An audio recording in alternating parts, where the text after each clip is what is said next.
apa tuh Kristen Bunglon tadi tuh yang pakai akun bendahara api kayak gitu ya. Jadi belajarlah mengcounter gitu seperti Islam. Lanjut silakan. Iya, saudara Kibinirin kesini bawa akal kagak? Itu dulu. Jangan sampai saya capek ngomong tapi akal nggak dibawakan, percuma. Penjelasan saya akan sama seperti saudara tadi itu, tidak bisa nangkap karena tidak ada alat untuk menangkap sinyal. Ibaratkan HP, tidak ada kotanya tadi teman kau itu. Jadi apapun yang kita sampaikan tidak bisa masuk. Dia download seperti apapun, bahkan kumasukkan ke mulutnya sapu ijuk pun dia tidak ngerti. Nah sekarang saya mau tanya pada saudara, apakah saudara Kibinirin kesini itu bawa akal? Kalau akal yang Anda maksudkan harus mengikut apa yang Anda pikirkan, saya tidak berani. Enggak, bukan. Akal itu adalah sesuatu yang absolut. 1 tambah 1, 2. Mau Kristen, mau Islam pasti mengatakan 2. Oke, paham enggak sampai situ? Panas, kalau dipegang melepuh. Oke, dingin tanpa selimut menggigil. Oke, itu namanya absolut, kebenaran absolut. Jadi tidak berbicara mengenai ranah angan-angan dan khurafat, tapi berbicara mengenai akal. Kristen memahami agamanya, Islam memahami agamanya. Kalau kemudian paduan iman yang kita adu, kita akan tidak sampai kepada poin positifnya. Nah sekarang mari kita pakai akal. Apa yang ada pada diri Anda, ada pada diri saya, itu yang kita pakai. Apa itu? Kebenaran. Namamu kebenaran kan? Bisa enggak? Kita berdiskusi berkaitan dengan akal, logika sehat, rasio. Kalau Anda tidak bawa rasio, susah itu. Berarti Anda ibarat HP mahal, tapi tidak ada kota, ya percuma. Kalau Anda nggak bawa akal, ganti nama Anda menjadi kebetulan, jangan kebenaran. Gitu ya Guru ya? Betul sekali. Betul sekali. Gimana? Anda akui dulu bahwa Anda akan berdiskusi dengan saya dengan lebih mengedepankan akal sehat. Gimana? Sesungguhnya Anda sudah sering berdiskusi dengan saya. Iya, makanya saya tanya kali ini karena saya sudah bosan mengajarkan Anda, tapi Anda tidak pernah menggunakan akal sehat. Anda nggak perlu mengajarkan saya. Anda Bagaimana hanya perlu berpikir. Bagus. Anda hanya perlu berpikir. Bagus. Berarti Anda menggunakan akal nih sekarang nih. Kalau Anda Itu mengatakan aja. iya, Anda menggunakan akal, mari Anda kita yang adu. perlu. Mari kita adu. Salam satu Tuhan.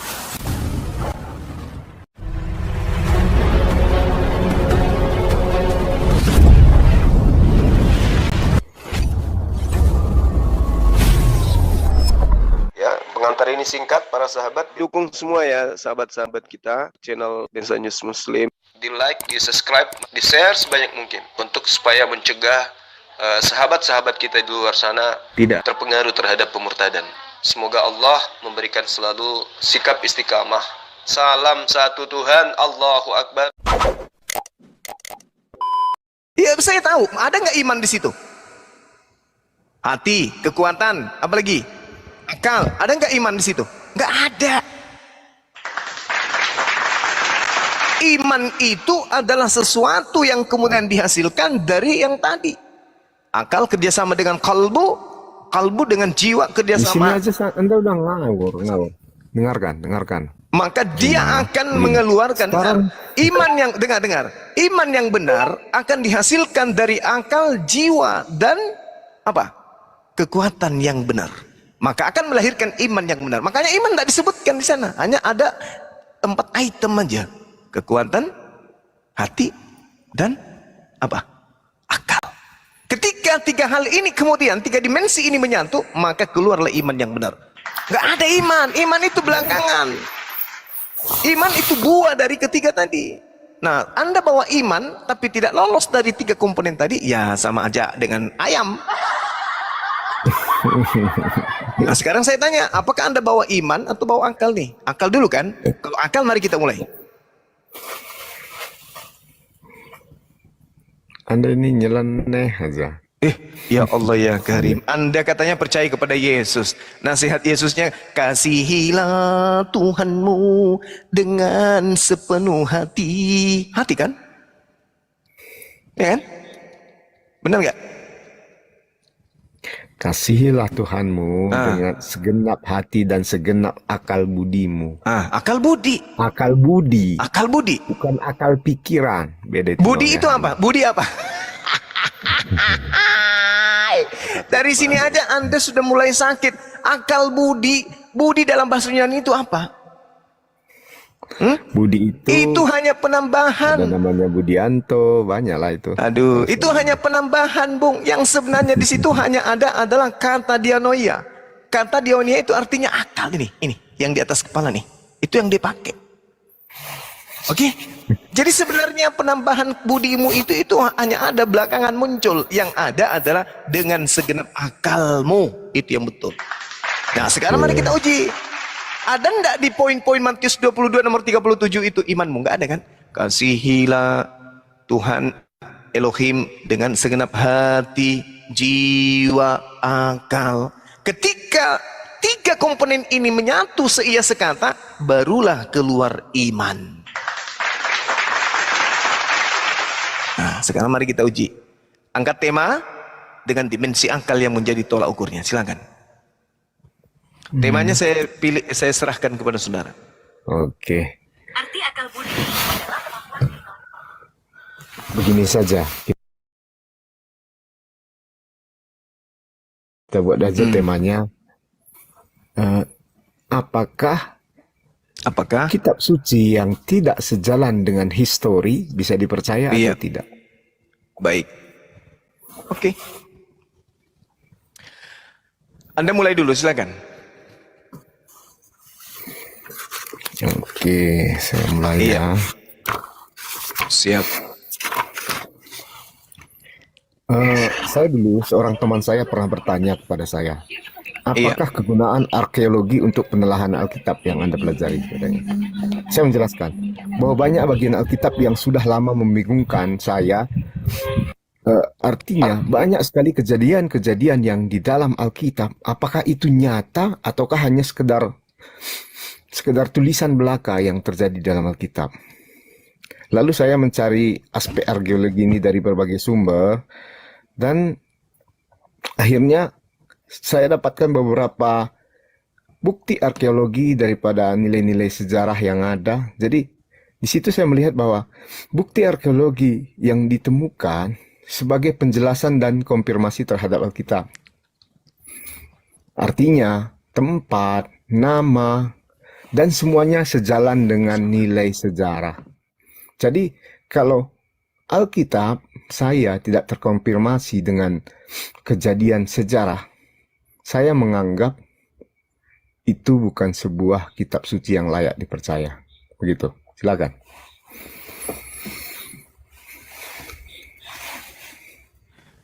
Oke. Jadi saya rasa nggak sampai ke sana materi yang kita bawa ini ya. Nah, terkait dengan kitab suci dan Anda menjadikan sebagai histori sebagai tolak ukur. Jadi ibarat kata sebuah buku, ada dua buku nih. Yang satu berbicara mengenai tata cara memancing ikan. Yang satunya bercerita tentang buku biografi seseorang. Lalu judulnya, manakah buku ini yang bercerita tentang sejarah peradaban manusia? Apa yang muncul kemudian? Kan bahwasanya jelas buku tentang tata cara mancing ikan itu sudah pasti nggak lolos. Jadi cara Anda kemudian mengambil tema itu adalah tata cara orang zolim. Tapi nggak apa-apa. Itu tak masalah bagi saya. Saya hanya memberikan edukasi aja. Al-Quranul Karim ketika diceritakan oleh Allah, apa yang dikatakan oleh Allah kemudian? Wa ma yantiqu 'anil hawa.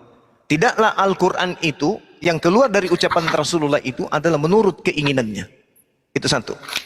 In huwa illa wahyu yuha. Al-Quran itu tidak lain adalah wahyu yang diwahyukan oleh Allah kepadanya. allamahu syadidul quwa, yang diajarkan kepadanya melalui Roh Kudus. Itu dulu poinnya. Nah, lalu bagaimana dengan kisah yang diterangkan di dalamnya? Allah Subhanahu wa taala menjelaskan, bismillahirrahmanirrahim. Walaqad arsalna rusulan min qablika minhum man qasasna 'alaik wa minhum man lam naqsus 'alaik. Wa ma kana lirasulin ayyatiya bi ayatin illa bi isnillah. Fa idza jaa amrullah qudiya bil haqqi wa khasira hunalika mubtilun. Dan sungguh kami telah mengutus beberapa rasul sebelum engkau dengan seperangkap cerita tentang kisah-kisah mereka. Di antara mereka ada yang kami ceritakan kepadamu, dan di antara mereka ada pula yang tidak kami ceritakan kepadamu. Tidak ada seorang rasul pun membawa satu mujizat kecuali dengan izin Allah. Maka apabila telah datang perintah Allah untuk semua perkara yang diputuskan dengan adil, dan ketika itulah rugilah orang-orang yang berpegang kepada yang batil. Jadi Al-Quran itu datang bukan menceritakan kisah orang per orang. Kenapa? Karena Al-Quran itu bukan tulisan wartawan. Seorang wartawan ketika menulis pemberitaan harus sempurna cerita-cerita itu. Kalau wartawan ini tidak menyempurnakan cerita-cerita dari pengantar, lalu kemudian inti cerita, lalu kemudian kesimpulan cerita, lalu kemudian daftar pustaka, diawali dengan sampul dan seterusnya, maka wartawan itu gagal. Dan wartawan ini harus diuji, pemberitaannya itu harus diuji. Cerita-cerita yang kau buat di dalam ini kau dapat dari mana? Siapa yang memberitakan kepadamu? Saksi-saksi mana aja yang kau temui? Apa kredibel saksi tersebut? Apakah dia orang jujur atau pendusta? Apakah dia berasal dari orang-orang yang jujur? Bapaknya orang jujur, ibunya orang jujur. Jangan-jangan mereka pelaku maksiat. Buku Anda harus diuji dengan kesaksian.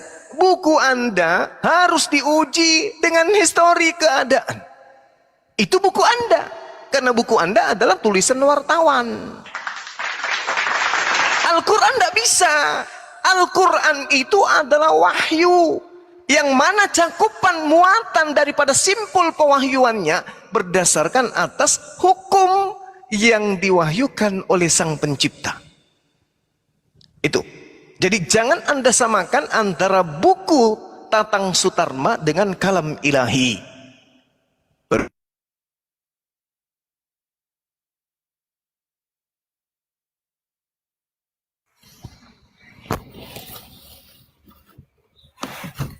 Hilang Untuk suara. diselidiki dan seterusnya. Itu yang perlu Anda pahami. Berbeda dengan kitab saudara, memang dituliskan berdasarkan kesaksian-kesaksian. Nah, mari yang kita uji sekarang ini adalah Al-Quran adalah wahyu, kitabmu adalah buku kesaksian. Itu temanya, itu di situ. Silakan Anda uji pewahyuan Al-Quran, saya uji kesaksian kitab saudara. Itu baru adil. Karena kita mendudukkan perkara sesuai dengan objek. Jangan Anda menguji buku clipping dengan pewahyuan, tidak nyambung. Karena Lukas bukan nabi, Markus bukan nabi, Yohanes bukan nabi, Paulus bukan nabi. Dia bukan pewahyuan. Sedangkan Al-Quran, jangan Anda uji kemudian dengan cerita-cerita wartawan, karena Al-Quran itu adalah kalam ilahi. Demikian. Ingat di awal saya bertanya, apakah Anda bawa akal atau Anda hanya bawa iman ke sini? Justru, Silakan. Iya. Begini. Tadi Anda menyuruh saya menentukan tema.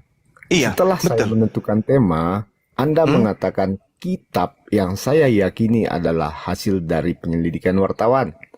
Karena itu butuh kesaksian. Jadi artinya dari sini Anda mengakui bahwa apa yang saya baca ini sesuai dengan nilai histori. Jadi mari sekarang begini. Apakah Al-Quran itu bisa dibuktikan dengan histori? Pertanyaan itu balik ke Anda. Kalau tidak bisa, kalau Anda tidak bisa membawa tema ini, kalau Anda ingin tema yang lain, ya silahkan kita bahas. Saya bisa, Bang. Saya bisa. Bisa. Nabi Isa alaihissalam diceritakan dalam Al-Quran, ibunya sebelum melahirkan, dia berada di bawah pohon kurma.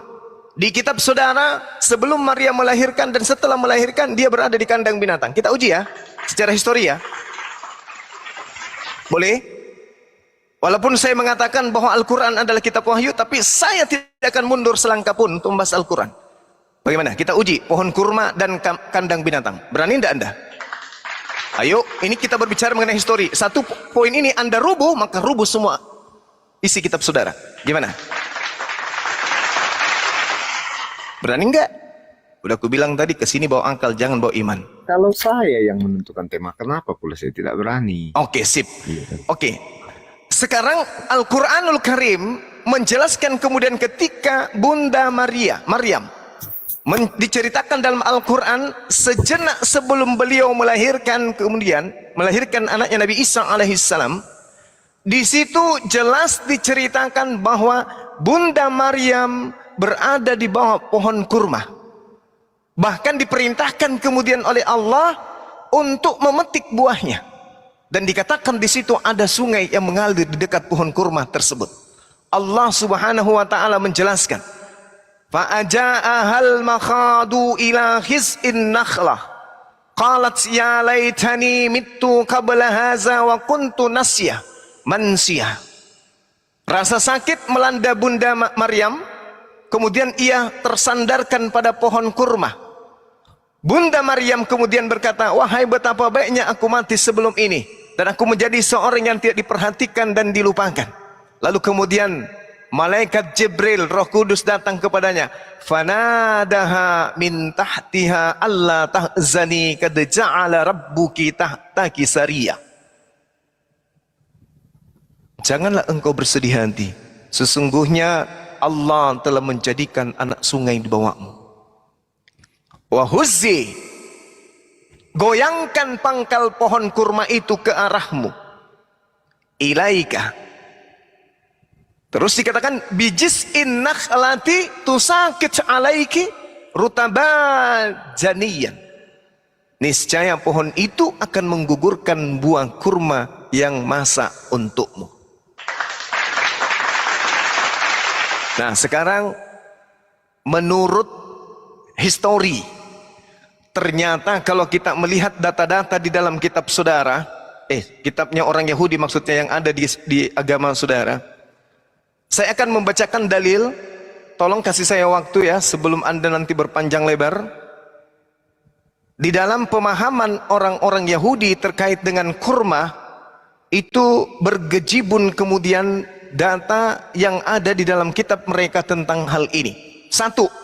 Ulangan 34 nomor 4. Dan berfirmanlah Tuhan kepadanya, inilah negeri yang kujanjikan dengan sumpah kepada Abraham, Ishak dan Yakub. Kepada keturunanmu lah akan kuberikan negeri itu. Aku mengizinkan engkau melihatnya dengan matamu sendiri, tetapi engkau tidak akan menyeberang ke sana. Hakim-Hakim 1:16. Keturunan Hoba, ipar Musa, orang Keni itu maju bersama-sama dengan Bani Yehuda dari kota pohon kurma. Bani Yehuda dari kota pohon kurma ke padang gurun Yehuda di tanah Negeb dekat Arad, lalu mereka menetap di antara penduduk yang ada di sana. Hakim-Hakim 3 nomor 13. Raja ini mengajak Bani Amon dan Bani Amalek menjadi sekutunya, lalu majulah ia dan memukul orang Israel kala kota pohon kurma diduduki oleh mereka. Hakim-Hakim 4 nomor 5. Ia biasa duduk di bawah pohon kurma Deborah antara Rama dan Betel di pegunungan Efraim, dan orang Israel menghadap dia untuk berhakim kepadanya. Ingat, ketika Yesus ada di Yerusalem, Yesus kemudian sembunyi di padang gurun Efraim, dan Efraim ini adalah tempat pohon kurma berdasarkan Hakim-Hakim 4 nomor 5. 2 Tawarik 28 nomor 15. Dan orang yang ditunjuk dengan disebut namanya bangkit, lalu menjemput para tawanannya itu. Semua orang yang telanjang mereka berikan pakaian dari rampasan itu. Orang-orang itu diberi pakaian, kasut, makanan dan minuman. Mereka diurapi dengan minyak, dan semua yang terlalu banyak yang payah untuk berjalan diangkut dengan keledai dan dibawa ke Yeriko, ke kota pohon kurma dekat saudara-saudara mereka. Sesudah itu orang-orang Israel itu pulang ke Samaria.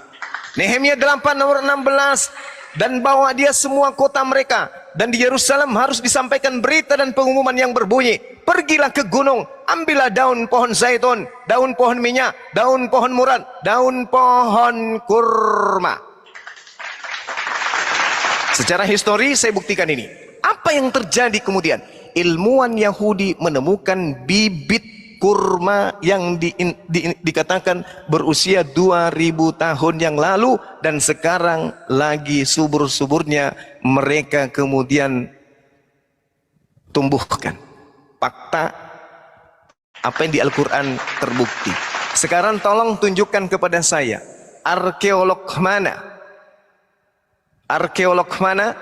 yang telah menemukan palungan satu, atapnya kandangnya Yesus, dindingnya kandangnya Yesus, tiangnya kandangnya Yesus, dan ini agak sedikit gokil ini, sisa-sisa tai domba yang ada di kandang tersebut. Silakan, saya tunggu. Ingat secara histori ya, kamu jangan lagi melupakan syarat saya, dialog dengan saya harus pakai akal. Silakan, saya tunggu sampai 2 hari sebelum kiamat. Lanjut. Oke. Begini ya.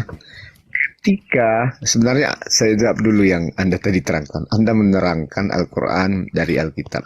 Jadi dari situ sebenarnya sudah terbukti secara historis. Terus yang kedua, Anda menerangkan dari biji kurma, itulah bukti historisnya. Ya, oke. Kalau menurut Anda itu bukti histori, ya silakan aja gitu. Jadi kalau Anda meminta bukti seperti di sini, ketika Kristus dilahirkan di Betlehem itu ia dibaringkan di dalam palungan, itu Lukas 2 ayat 7 ya. Lokasi yang mungkin untuk kelahiran Kristus merupakan suatu pokok yang menarik bagi dunia orang Kristen, dan untungnya kita telah memiliki sedikit keterangan mengenai pokok ini.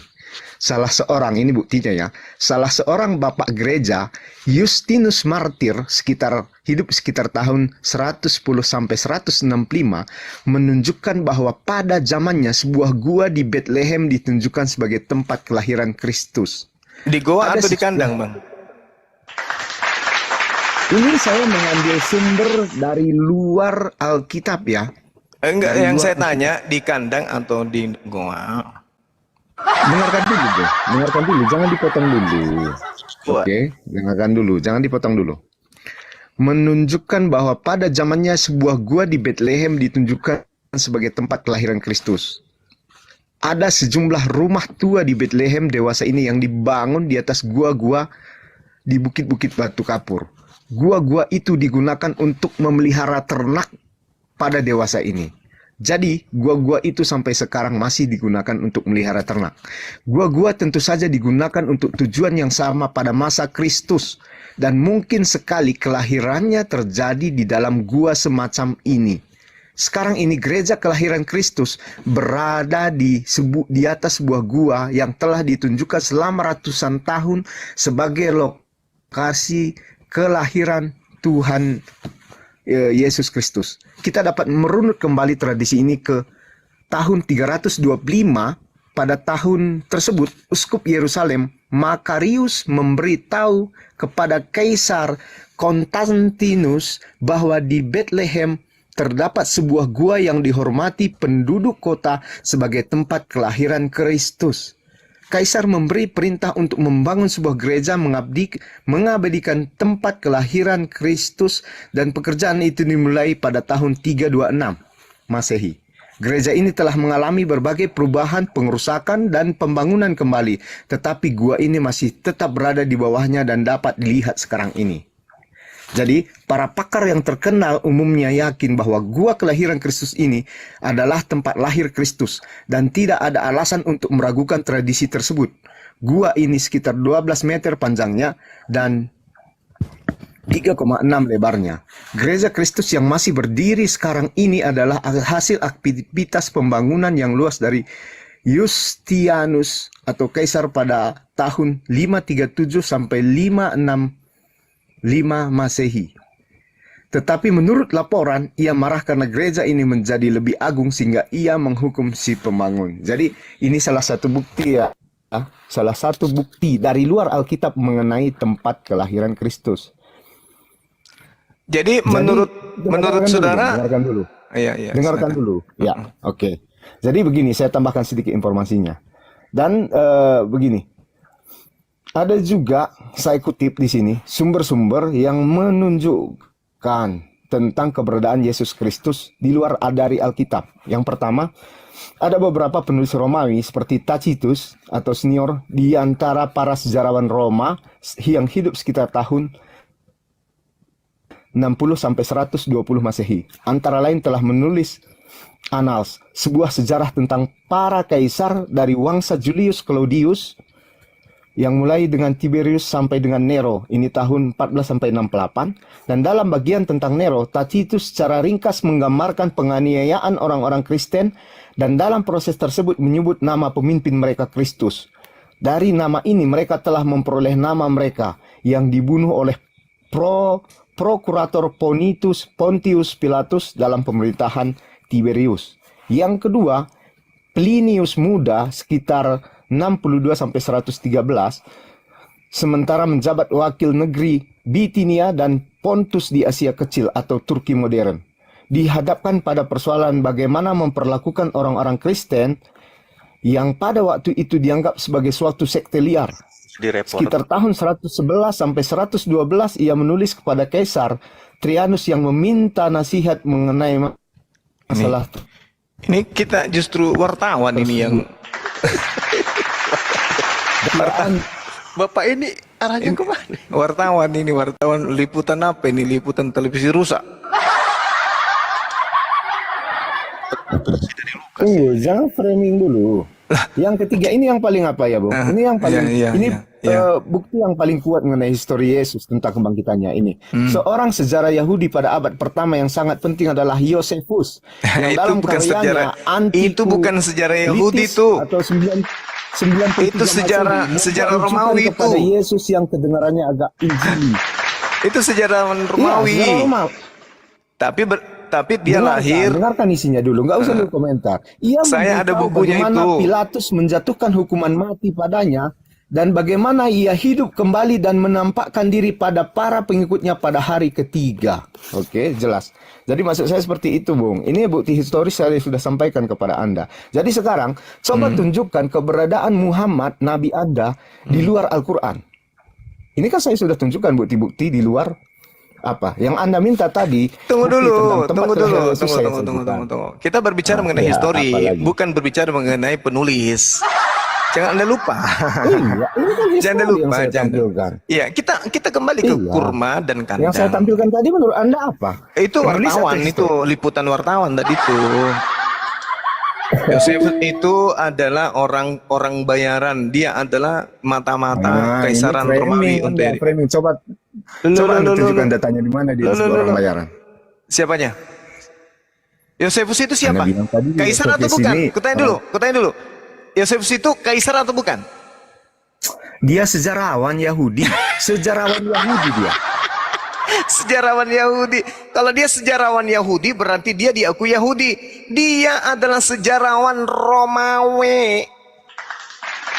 Dia itu adalah prajurit pada saat perang untuk pembebasan kota Yerusalem. Dia prajurit dari Yerusalem. Kemudian dia ditahan. Setelah dia ditahan, Bisa Anda besarkan saya? setelah dia ditahan, dia diangkat sebagai anak angkat oleh kaisar pada saat itu. Lalu kemudian dia dijadikan prajurit. Lalu dia dijadikan sebagai panglima perang untuk melumpuhkan Yerusalem, sehingga dia menulis sebuah buku yang dihadiahkan kepada bapak angkatnya, Kaisar Romawi. Gimana sih lo? Besarkan saya, biar saya tunjukkan datanya. Iya. Nah, sekarang kita masuk pada tema tadi terkait dengan sama dulu, jangan berbicara sejarah. Ini kita bicara mengenai histori kan? Tahu nggak kalau apa? Sejarah kan? Iya, saya tahu. Tapi sejarah yang Anda bawa itu harus berdasar terhadap kitab Anda dan keadaan pada saat itu. Ini kita sedang berbicara mengenai kandang dan pohon kurma. Tadi saya sudah memberikan data-data bahwasanya wilayah tempat kemudian Yesus itu sembunyi itu dipenuhi dengan pohon kurma, yaitu daerah Efraim. Oke? Data sudah kubacakan sama saudara. Nah, sekarang kalau saudara mengatakan bahwa Yesus lahir di dalam goa, ini bahaya. Anda akan dikejar semua oleh orang Kristen. Ya tidak apa-apa, saya membawa data kok. Bukan masalah enggak apa-apa. Berarti Anda sudah membenarkan bahwa Yesus itu, aduh gimana bilangnya ya? Gimana ya bilangnya? Karena di dalam kitab saudara 2 Petrus 2 itu bahaya tuh. Begini. Kalau saudara mau Gini, melihatnya, tunggu. tunggu. Di dalam 2 Petrus 2 nomor 4 dikatakan begini. Sebab jikalau Theos tidak menyayangkan malaikat-malaikat yang berbuat dosa, tetap melemparkan ke dalam neraka, dan dengan demikian menyerahkan ke dalam gua-gua yang gelap untuk menyimpan mereka sampai hari penghakiman. Yesus Anda katakan lahir dalam gua. Orang curiga nanti yang jadi itu anak setan. Ini kan saya ambil sumbernya dari luar Alkitab. Iya, saya ngerti, tapi walaupun Yesus itu lahirnya di dalam gua, maka dia akan keciduk di situ. Jangan-jangan dia adalah anak setan. Ini dari ya, Bu. 2 Petrus. Kenapa di sini para peneliti ini mengatakan Yesus lahir dalam gua? Karena sampai sekarang juga di Bethlehem masih banyak gua yang digunakan untuk Oh iya, memelihara domba. karena kenapa? Karena Kristen sudah tidak bisa menemukan kandang. Mau bisa menemukan atau tidak, artinya apa yang saya tampilkan ini sesuai dengan situasi yang sebenarnya. Iya, itu tulisan kapan? Dan Tulisan di Bethlehem kapan? tidak ada pohon kurma loh. Tulisan loh. Tadi Yesus di Efraim itu apa? Dia disuruh malah mengambil daun kurma. Kalau ada daun kurma berarti ada Itu pohon kan yang tidak dalam mungkin. Al-Quran saudara. Loh, gimana ceritanya? Jadi sekarang kita Ini lihat di Bethlehem ini apa berbicara banyak mengenai pohon histori kurma. dan Begitu kitab saja. yang Anda gunakan menceritakan apa. Makanya saya katakan tadi Al-Quran itu wahyu, bukan penyelidikan. Sedangkan Al-Quran bukan penyelidikan, ternyata terciduk tuh. Coba Bunda Rahma besarin. Terciduk bahwa ternyata memang di Yerusalem sana, Yeriko itu dikenal dengan pohon kurma di sana. Kota kurma.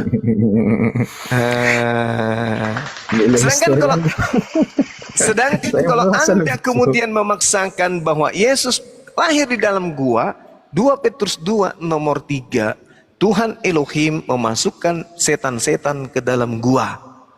Ih, takut saya, Bang. Hanya Jangan-jangan. nggak usah framing. Loh, kok ini data lo? 2 Iya, Petrus iya, 2. iya. Framing itu Sebab artinya jikalau begini, Tuhan Bung. Theos Framing itu tidak artinya. menyayangkan malaikat-malaikat yang berbuat dosa, tetapi melemparkan mereka ke dalam neraka, dan dengan demikian menyerahkannya ke dalam goa-goa yang gelap untuk menyimpan mereka sampai hari penghakiman. Berarti pada saat Yesus lahir dalam goa, ada setan di dalam goa. Nah, lalu kemudian ketika mayatnya disimpan dalam goa, keluar langsung jadi Tuhan. Nanti dia. Gimana cerita ini? Setidaknya saya mampu menampilkan data apa yang Anda minta. Nah, ini data saya ini di Bunda Rahma tuh. Tuh. Hmm. Ini data ini. Ini orang Yahudi sendiri yang menemukan ini. Ini usianya 2000 tahun yang lalu ditemukan di tanah Yudea. Jadi Anda gimana itu? mengkonfirmasi bukti historis dari kitab Anda dengan sebiji kurma ya. Lah, itu bukti bahwa memang di sana ada kurma. Nah, sekarang mana domba mana kandang usia 2000 tahun? Kan itu kejadiannya 2000 tahun yang lalu. Iya, saya tampilkan tadi kan. Mana? Oke. Mana? Goa maksud Anda? Yeay. Ya, misalkan saya, biar saya Gara-gara tunjukkan ada datanya. goa di sana, maka kemudian dikatakan la haula wala quwata Saya illa. tampilkan tadi data di sana sampai sekarang ini masih memelihara domba. Goa, atau pasti yang goa. lainnya. Goa. Karena memang goa di sana masih ada sampai sekarang. Oh, Anda mengakui kan? Iya, tapi oke. mana bukti bahwa di situ Yesus lahir? Mana? Tadi saya tampil, dengarkan ya, dengarkan. Anda baca website tahun berapa itu? Enggak, saya baca buku loh. Saya enggak. Iya, saya tanya bukunya Saya baca ditulis tahun buku. berapa? Karena kalau kita melihat di dalam bahasa Yunaninya, di situ dengan jelas dikatakan 1910 tepat nih. buku ini begini, Bu. Nah, bahasa Yunaninya apa di sana? Tepat nih. Apa artinya tepat nih? Begini, Bu. Kandang. Buku ini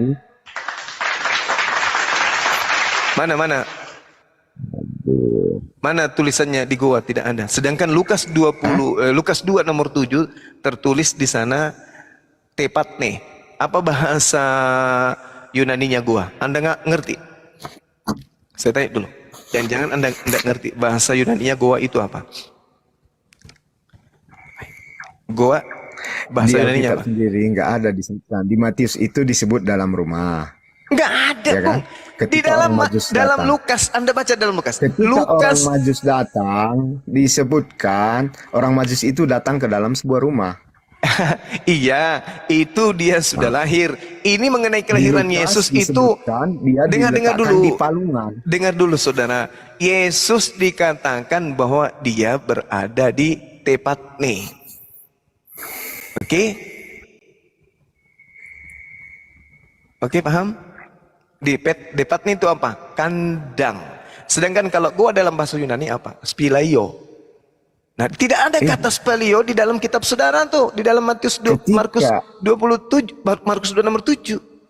Ayo, gimana ceritanya? Begini, ketika goa digunakan sebagai kandang, apakah Goa Anda tetap menyebutkan goa? Anda pasti mengatakan itu kandang. Lah, Dan buktinya sampai sekarang orang-orang itu masih memelihara domba di goa. jadi maksudnya Anda ingin mengatakan bahwasanya orang-orang seperti Nabi Daud itu dikuburkan di kandang karena dia berada dalam gua gitu. Terus besar Bang Itu Zul. Anda membawa lagi ranah yang lain. Gitu loh. Ilah, Nabi Membawa Daud, orang lain. Nabi Anda memang Abraham, kebiasaannya seperti semuanya dikuburkan dalam goa. Semua. Nah sekarang kalau Anda mengatakan goa itu kandang, boleh enggak saya mengatakan Nabi Daud dikuburkan dalam kandang?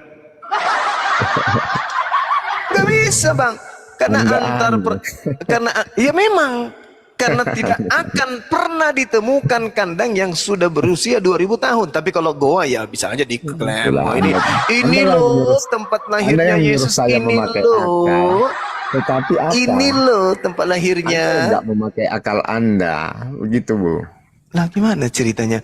Bahasa yang digunakan dalam Lukas 2 nomor 7 itu apa? Tepatne. Apa artinya? Kandang. Mana goa di situ? Mana? Tunjukkan goa di situ. Ada enggak? Saya Tunjukkan akui Lukas apa yang 27 Anda ada enggak kandang di situ? Ada enggak goa? Tidak ada. Goa dalam Apa yang bahasa Anda Yunaninya ucapkan, itu saya adalah akui. spilaio. Tidak ada Tapi kan? saya kan membawa narasi di sini bahwa orang-orang di Bethlehem itu memelihara domba di dalam gua. Dan itu sampai sekarang terjadi. Bagaimana ceritanya orang memelihara domba dalam gua? Itu dipelihara pada musim hujan.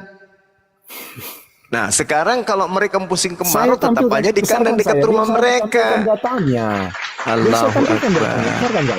Masya Allah. Nah, Anda nggak berani. Silakan. Host dibesarin, saudara Kibinirin. Silakan Anda tampilkan data Anda. Buka kamera. Oke. Silakan. Dari abad 1 ya, Pak kebenaran. Iya.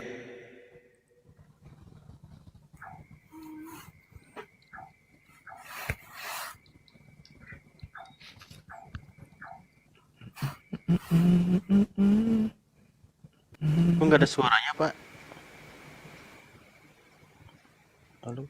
Oh. Oh, di dalam gua gelap itu. Warahmatullahi wabarakatuh, Ustaz. Waalaikumsalam warahmatullahi wabarakatuh. Siap. Oh, dia masuk ke dalam gua ini gelap. Iya, gelap.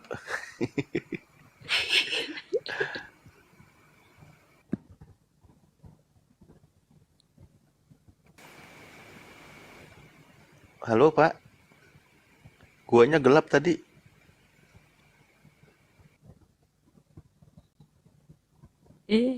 Kabur. Oh, di gua nggak ada sinyal, jadi Iya, masuk ke gua. Kabur kepental. Iya, Jaringan. nggak ada sinyal. Mati lampu di dalam gua itu, Bang. Itu. Oke. Sebentar ya.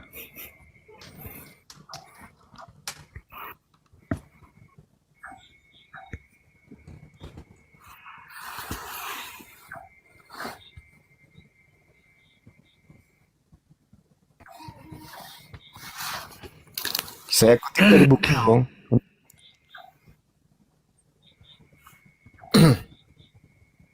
Joseph Tapi K. di Free. situ Anda tertulis penginapan itu tidak ada kosong, maka dia di kandang dekat penginapan guanya ya. Lanjut. Oke. Udah jelas ya sumber yang saya bawa ya. Saya Apa bukan itu? mengutip dari Wikipedia. Nanti Anda Itu sebenarnya Wikipedia pun bisa dipercaya. itu tulisannya siapa itu? Joseph P. Free.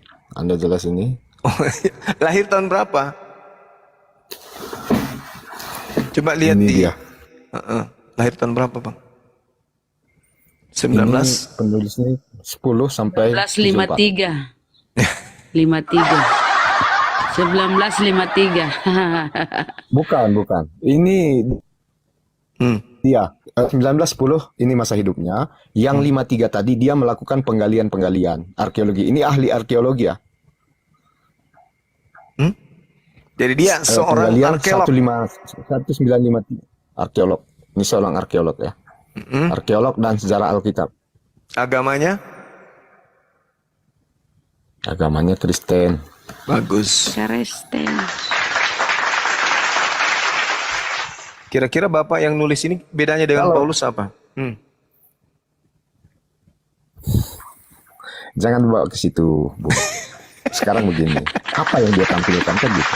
Apakah yang dia tampilkan itu sesuai tidak dengan nilai-nilai pengetahuan dan akal yang Anda bangga-banggakan? Itu yang kita perlu lihat. Iya. Tadi kan saya bertanya. Kita masih jadi- dimensi akal. Ya, silakan. Ya udah, ini tadi, ini dia disebutkan bahwa ini yang saya baca tadi ya. Ini. Data dari luar Kristen Bapak dong. gereja Bawa. Justinus Martir dari luar Alkitab. Anda boleh bawa data dari luar Iya, Al-Quran yang beragam luar Islam pun boleh. Tetapi itu memang datanya seperti ini.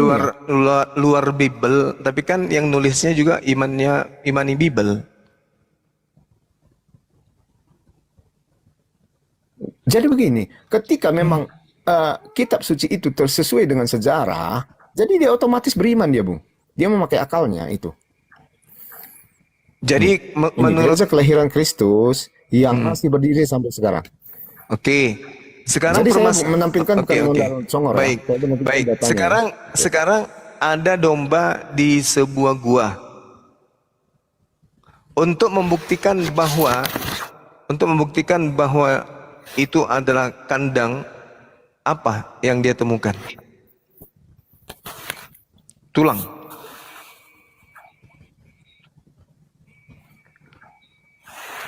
Tulang atau Saya domba? nggak mengerti arah pertanyaan Anda. Ya kan gua kan banyak tuh. Bagaimana dia tahu bahwa ini adalah kandang?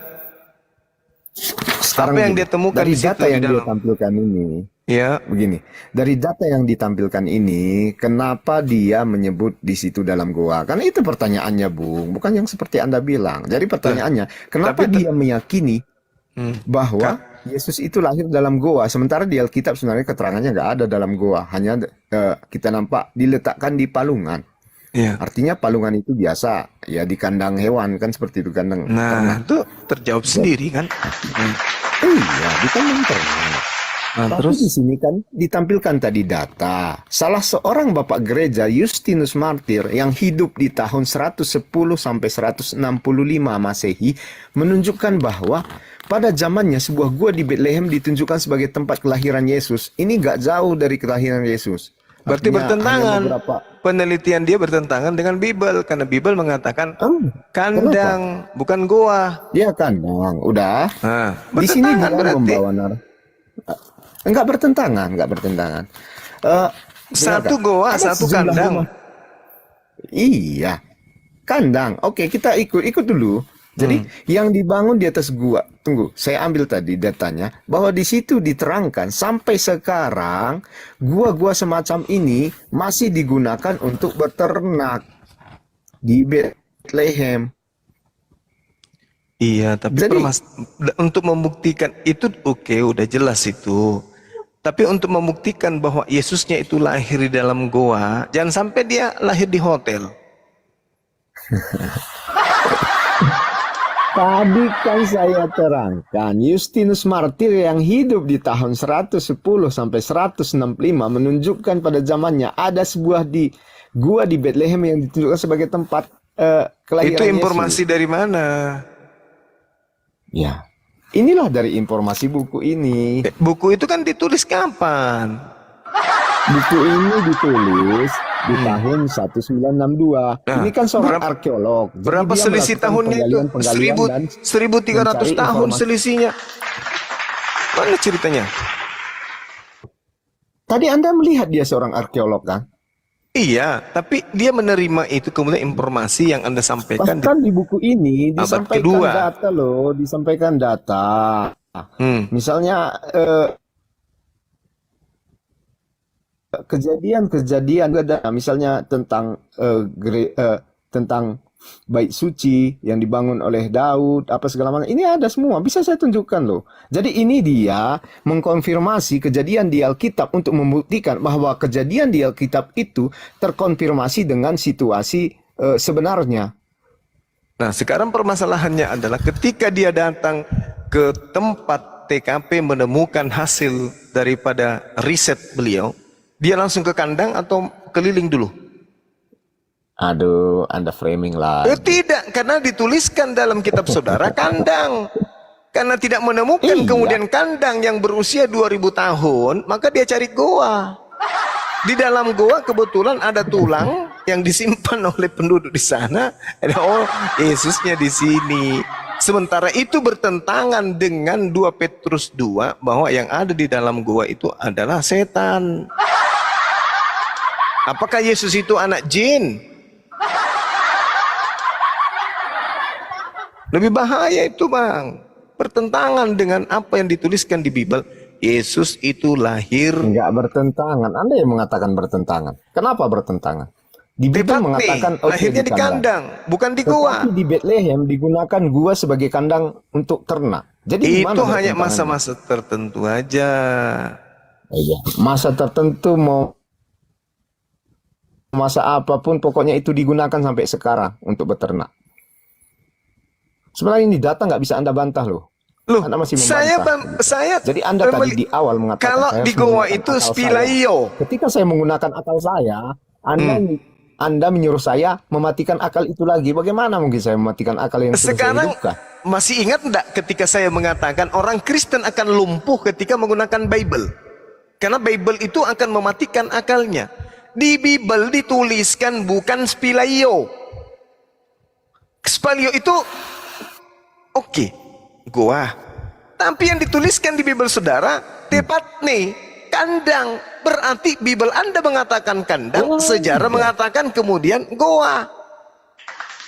Makanya saya katakan Anda Karena tidak pada mungkin kenyataannya, menggunakan akal. Goa di situ digunakan sebagai kandang. Di mana pertentangannya, Bung? Lah, bertentangan. Kalau dia dikatakan goa, ya Iya, goa. kenapa?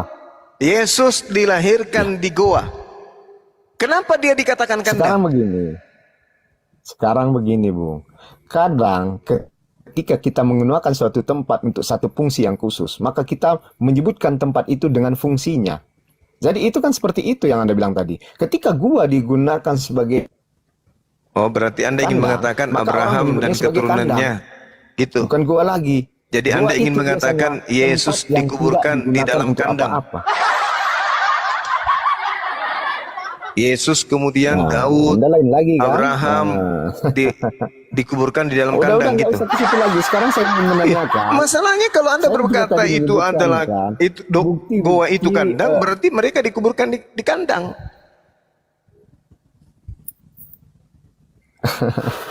Anda ini aneh. Lu kok aneh? Aneh. Kok Aneh kitab atau saudara memang, sendiri yang mengatakan Anda berusaha lari dari topik? Ya, saya tidak bukan, tahu. bukan. Tadi Anda menyuruh Kenapa saya membawa kemudian tema. ada upaya Tidak saya menggiring buka. opini Yesus lahir di dalam goa? Kenapa? Karena tidak ada lagi bukti sejarah tentang kandang.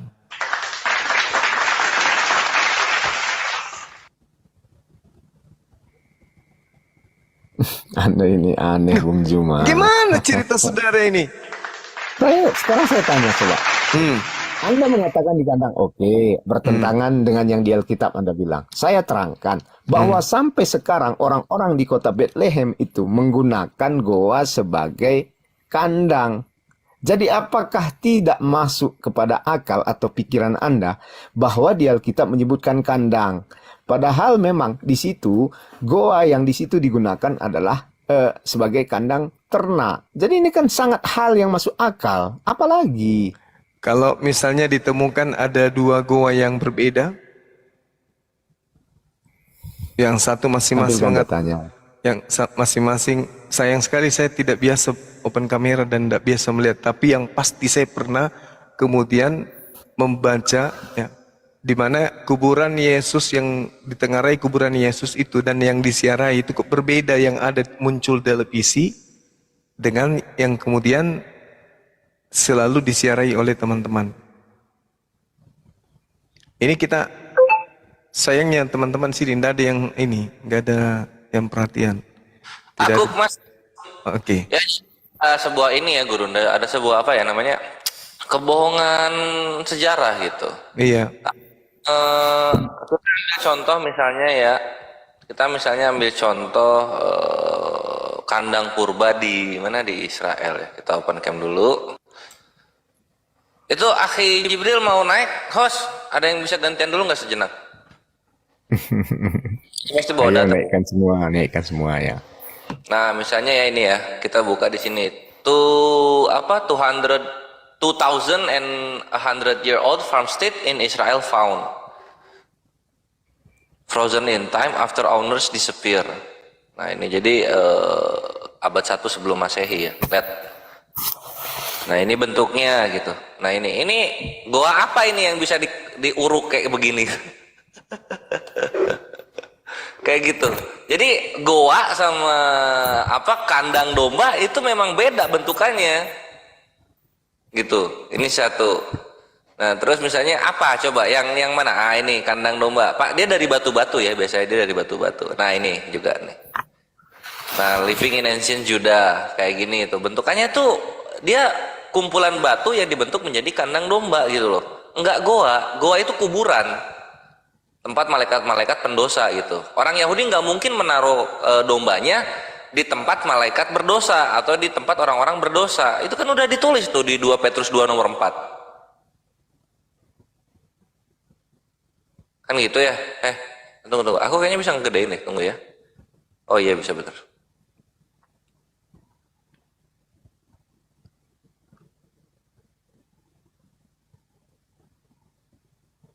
Loh, kok ngecilin lagi gua? Oh, udah. Ah, nih lihat ya. Nih datanya nih. Nih. The ancient farmsteader may have left in haste gitu. Apa nih? Kandang domba, kandang ternak berumur 2100 tahun ditemukan di Israel. Nah, begini bentuknya, lihat. Apanya yang goa? Jadi gua rasa kawan-kawan Kristen ini ketuker antara tempat kematiannya Yesus dan juga tempat kelahirannya Yesus gitu. Itu Israel di mana, Bung? Anda jelaskan. Ini Israel di dekat Cimahi, ini Israelnya. Ya Israel ini di sini. Anda nanti mengatakan Indonesia rupanya satu di Medan, satu di Papua. Ya namanya Israel kan udah pasti Galilea sampai Judea dong, ya kak. Nanti batasnya Negev, di atas itu apa tuh? Nazaret.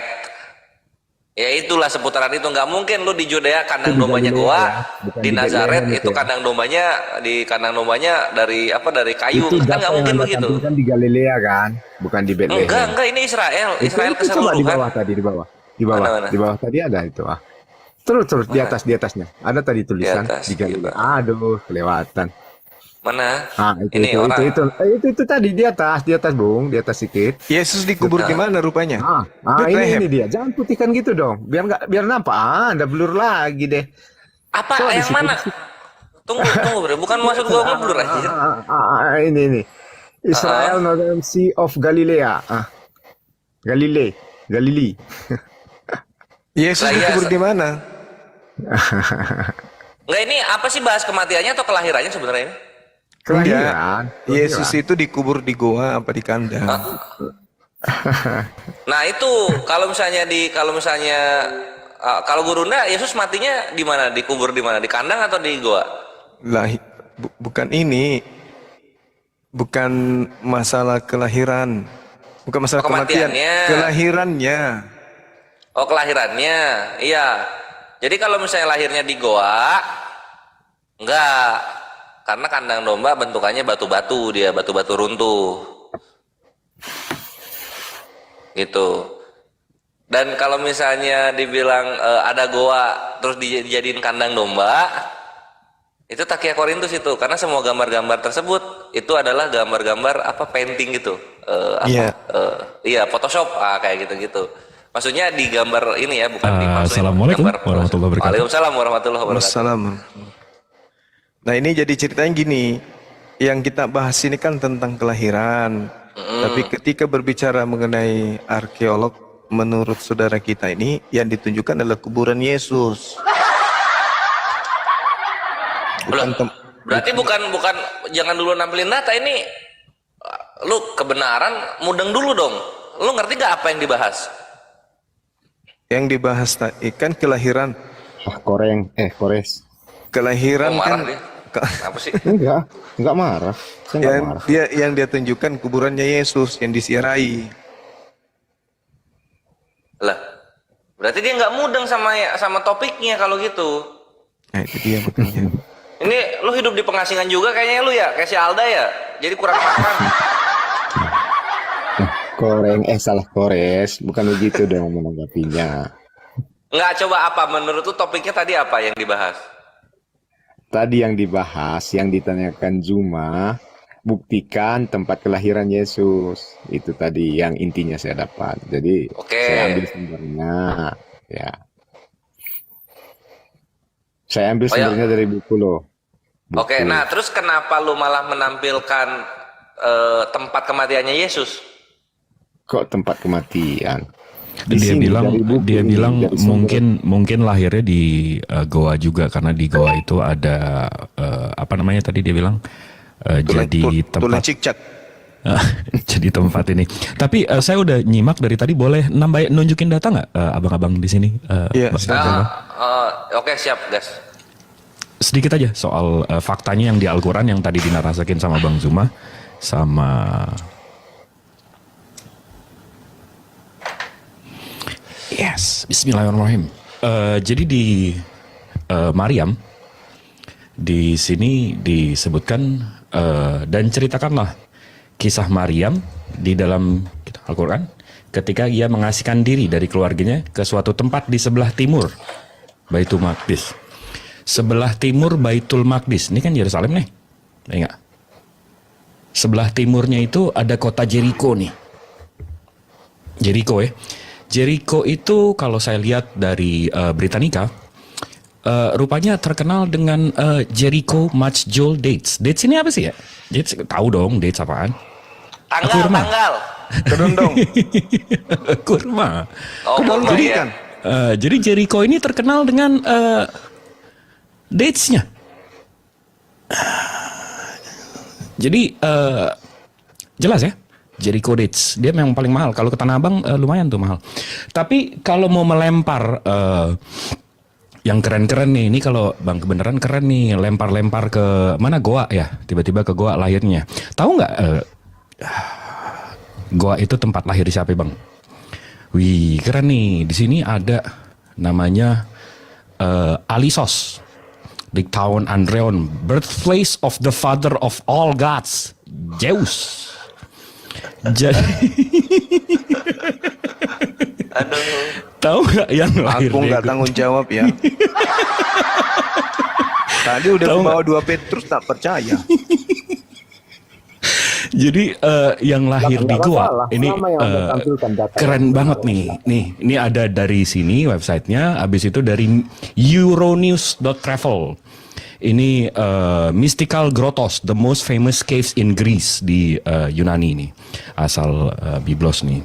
Nah ada cave Alistrati Ceres, ini lahirnya Sphinx di Goa. Habis itu cave of Panteli, itu in the Middle Ages but in followers of the god of worship mouth of the cave. Jadi memang pada pemuja-muja ini ya di Goa ya.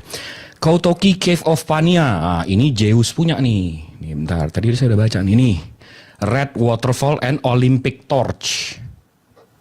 Ya, memang kalau yang lahir di Goa nih emang keren-keren. Nah, kalau kita baca lagi nih, ini Atis. Atis ini saya translate aja ya. Dia adalah seorang gembala, sebagaimana Kristus disebut sebagai gembala yang baik. Ini ateis. Habis itu ini Dionysius. Dionysius ini ada yang persis nih. Isra dan Bajus lahirnya nih ya. Kita lagi bahas soal lahir nih. Aku nggak tanggung jawab ya. Nah, ini translate sebagai anak suci. Ini ya Dionysius ya, dewa api, dewa wine, anggur. Sebagai anak suci, Bacchus ditempatkan di buayan, tempat tidur bayi, atau Pelungan. di antara binatang buas. Widih, keren. Abis itu Aku nggak tanggung jawab ya. ini ada mitra nih. Kalau si mitra ini lebih nampol lagi. Bayi itu dibungkus dengan lampin, ditempatkan di palungan dan dihadiri oleh para penggembara. Waduh. Gembala bukan gembara. Oh, gembala. Iya, gembala. Aku nggak tanggung jawab ya. Jadi memang keren bang. Kalau memang mau lahir di goa tuh, wih, nampol ya. Sama kayak Zeus bang. Mantap. Tapi kalau soal Al-Quran jelas ya. Jericho timur dari Baitul Maqdis. Jelas ya. Mantap Masya Allah. Akhi Jibril. Ini Masya aku Allah. nambahin yang Islam sekarang ya. Aku nambahin yang jangan dulu ditutup. Buka Siap. YouTube Akhi Jibril. Buka YouTube. Siap. Tolong. Tadi udah aku bilang Bang 2 Zuma Petrus perlu 2. bantuan kedua kawannya ya. Oke, silakan. Data kan. Bukan Bang data Zuma kan? Data. Silakan dibantu. Saya cuma Kan- malas aja buka-buka Oke, kayak silakan gini. dibantu. YouTube-nya apa nih? Ya. YouTube terus Extinct Padahal 3. datanya gabrol semua nih. Oh, kok itu Google Maps salah berarti? Gak perlu. Apanya Google Maps? Sekarang apa yang Anda buktikan? Yang Ini. perlu Anda La buktikan haula wa la itu sudah saya terangkan. Jadi yang perlu Anda terangkan sekarang, yang pertanyaan saya dong. Masa pertanyaan Anda Ini yang Anda jawab? ini kan tadi. Oh, kok. Ah, Jadi kita balik dulu. apa itu kurma? Ah, Kurma jadi kita menjadi bukti lurusin lagi historis nih. itu. Lurusin lagi nih. Ya, oke silakan. Di sini kok Al-Maidah sih? Maryam tadi ya. Maryam ya udah balik lagi. Maryam tadi sebelah timur, ini dia. Sebelah timur nih cerita soal Maryam ya, ibunya. Sebelah timur. Habis itu saya buka map nih. Ini gabrol juga nih. Ini map tipu-tipu dusta nih. Apa gimana nih? Ada Ini yang map betul ya, tipu-tipu oke, nih. silakan. Ini map dusta Ya, gitu ya. ada yang betul. Sebelah timur Jericho. Yang nggak ada kota selain ini nih. Nih, nggak ada kota timur selain ini. Apa pendusta nih mapnya? Google Map pendusta nih. Jericho ya. Habis itu saya cari tahu Jericho nih. Nah, ini orang jualan namanya Jericho Match Jewel Dates. Harganya $28. Mau dikirim kemana? Apa pendusta juga nih? Penipu. Dastanya bohong gitu ya. Nah, habis itu nih ada nih Al Zaituns. Jericho's Finest Module Dates. Kurma juga nih, 250 gram, 1/4 kilo. Nih, segini. Penipu juga nih, apa bohong juga nih. Wah, pendusta, datanya gabrul ini. Ya, habis itu nih Israel Adora. Nih website Israel nih. Ya. Jericho Dates. Apa itu artinya? Kota Jericho. Dates. Apa kurma? Dia dilahirkan Apa? di Jericho. Penipu juga nih, apa pendusta apa nih? Ada lagi yang pendusta, Dinda. Coba buka 2 Tawarik 28:15. Iya. Tunggu dulu, Bung. Biar Ya, saya iya. jawab. Sabar dulu, sabar. Begini. 2 Jadi Tawarik artinya 28:15 di situ- juga pendusta itu. Tunggu dulu, Bung. Aduh, Bang Zuma, sabar. 2 Tawarik 28:15. Saya mau tanya sesuatu tadi loh dari situ. Aduh. Kok Ya, langsung coba. ketawa Arik? dan orang-orang yang Coba baca. ditunjuk dengan sebut namanya bangkit lalu menjemput para tawanan itu. Semua orang yang terlanjang mereka berikan pakaian dari rampasan itu. Orang-orang itu diberi pakaian, kasut, makanan, minuman. Mereka diurapi dengan minyak dan semua yang terlalu payah untuk berjalan diangkut dengan keledai dan dibawa ke Yeriko, ke kota pohon korma. Ke Yeriko, ke kota pohon kurma. Dusta juga nih datanya, apa gabrul nih, apa gimana nih? Atau kita demo LAI, kita buang ayatnya. Gimana? Gimana nih? Supaya Islamnya nggak ketahuan bener gitu. Iya, enggak, betul. Dengarkan dulu. Anda tidak mau mendengarkan saya bicara. Enggak, katanya datanya gabrul. Ini yang tadi Ya semua udah, saya tunjukin dengarkan gabrul dulu. gini. Apa gimana Biar nih? saya terangkan. Begini. Coba tunjukin dong. Itu Tunjukin dong. Berarti Tunjukin dong. Isa itu tunggu dulu, kok tunjukin dulu. Iya tunjukin datanya, jangan narasi Berarti dari dulu, data yang jangan Anda narasi ambil. nanti ngibul gitu. dengarkan. Oh, oke. Dari data yang Anda tampilkan, berarti Isa itu lahir di kota Jericho. Timur Baitul Maqdis di Al-Quran di Iya, Maryam itu ayat apa nama 19. tempatnya?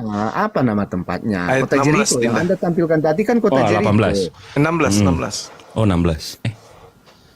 Ya kan? Iya, 16 Kota Jericho, betul. kan? Masya Allah. Berarti Isa itu lahir di kota Jericho, betul tidak?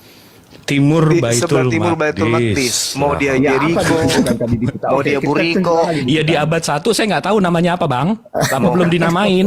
Nanti Nah, disalahin sekarang, lagi. ya. Oh abad Ya, 1 di belum situ ada Anda abad harus Jericho. buktikan apa nama tempatnya. Iya, ini aku buktiin nama tempatnya ya. Kita Ah, ya. Tadi kan sudah ditunjukkan 2 Tawarik 2815. Ya itu, ya Ah dilihat iya di itu. situ Nih dari sini kota aku Jericho akan itu, perkuat kota ya. Jericho. Jangan nangis. Aku akan perkuat. Akhi Jibril tolong dong dibukain itunya. Siap.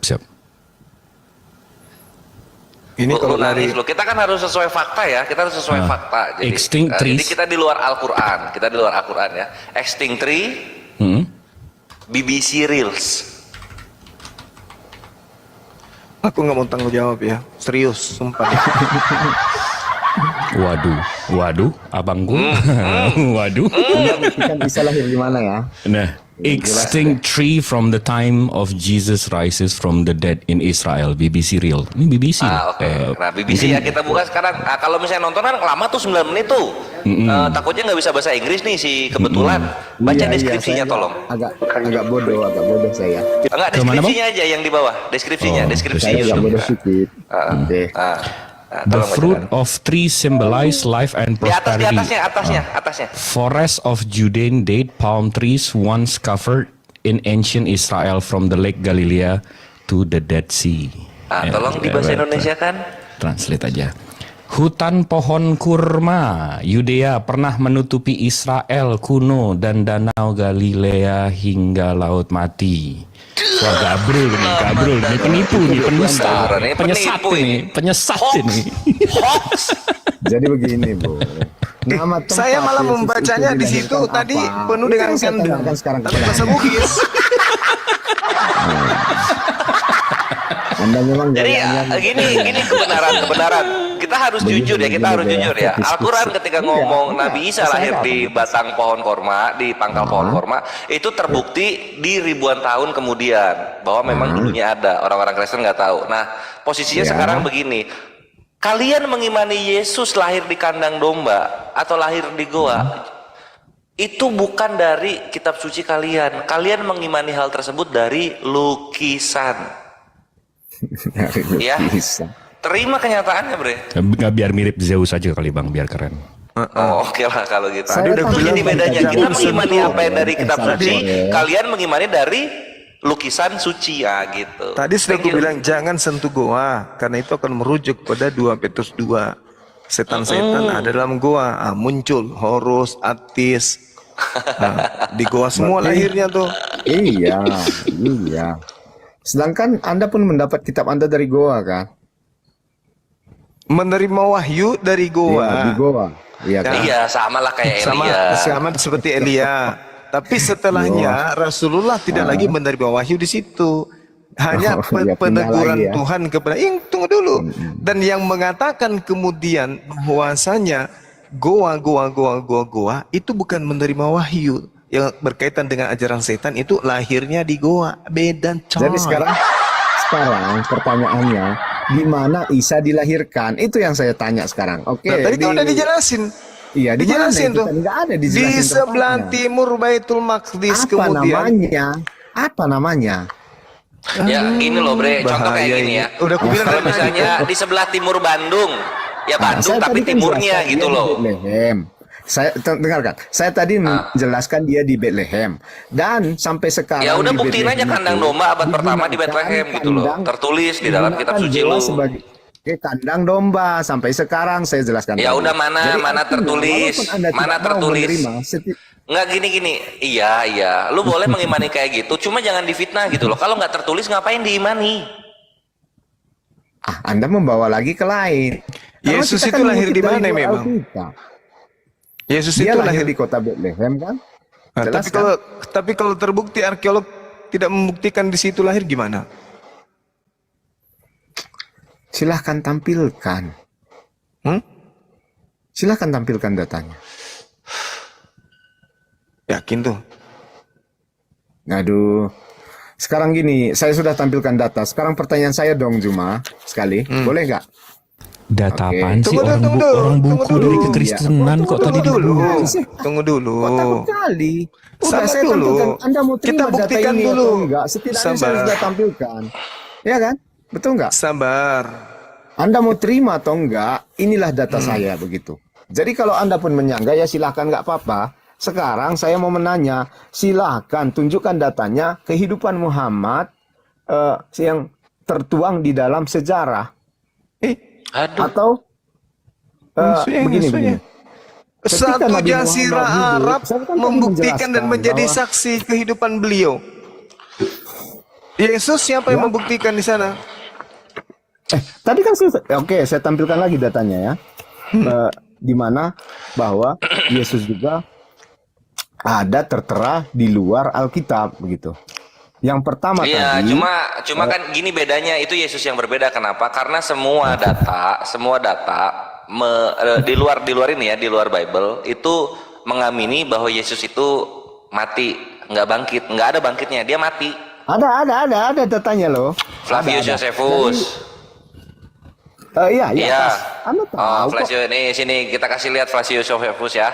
Itu kalau nggak salah Testimonium Flavianum ya. Nah, ini nih. Setidaknya datanya ada, Bung Pera. Ya cuma kalau yang lo gini loh posisinya, datanya ada tapi kalau yang nulis itu orang Kristen gimana? Ini orang Yahudi loh.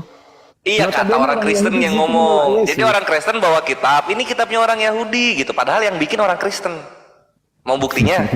Sini kita buktikan. Oten lagi, yang salah Oten lagi. Kan udah Ya kubilang iyalah, kalian tadi. mah gitu. Flavius ini siapa? Udah kubilang kan. Cuman kamu nggak percaya.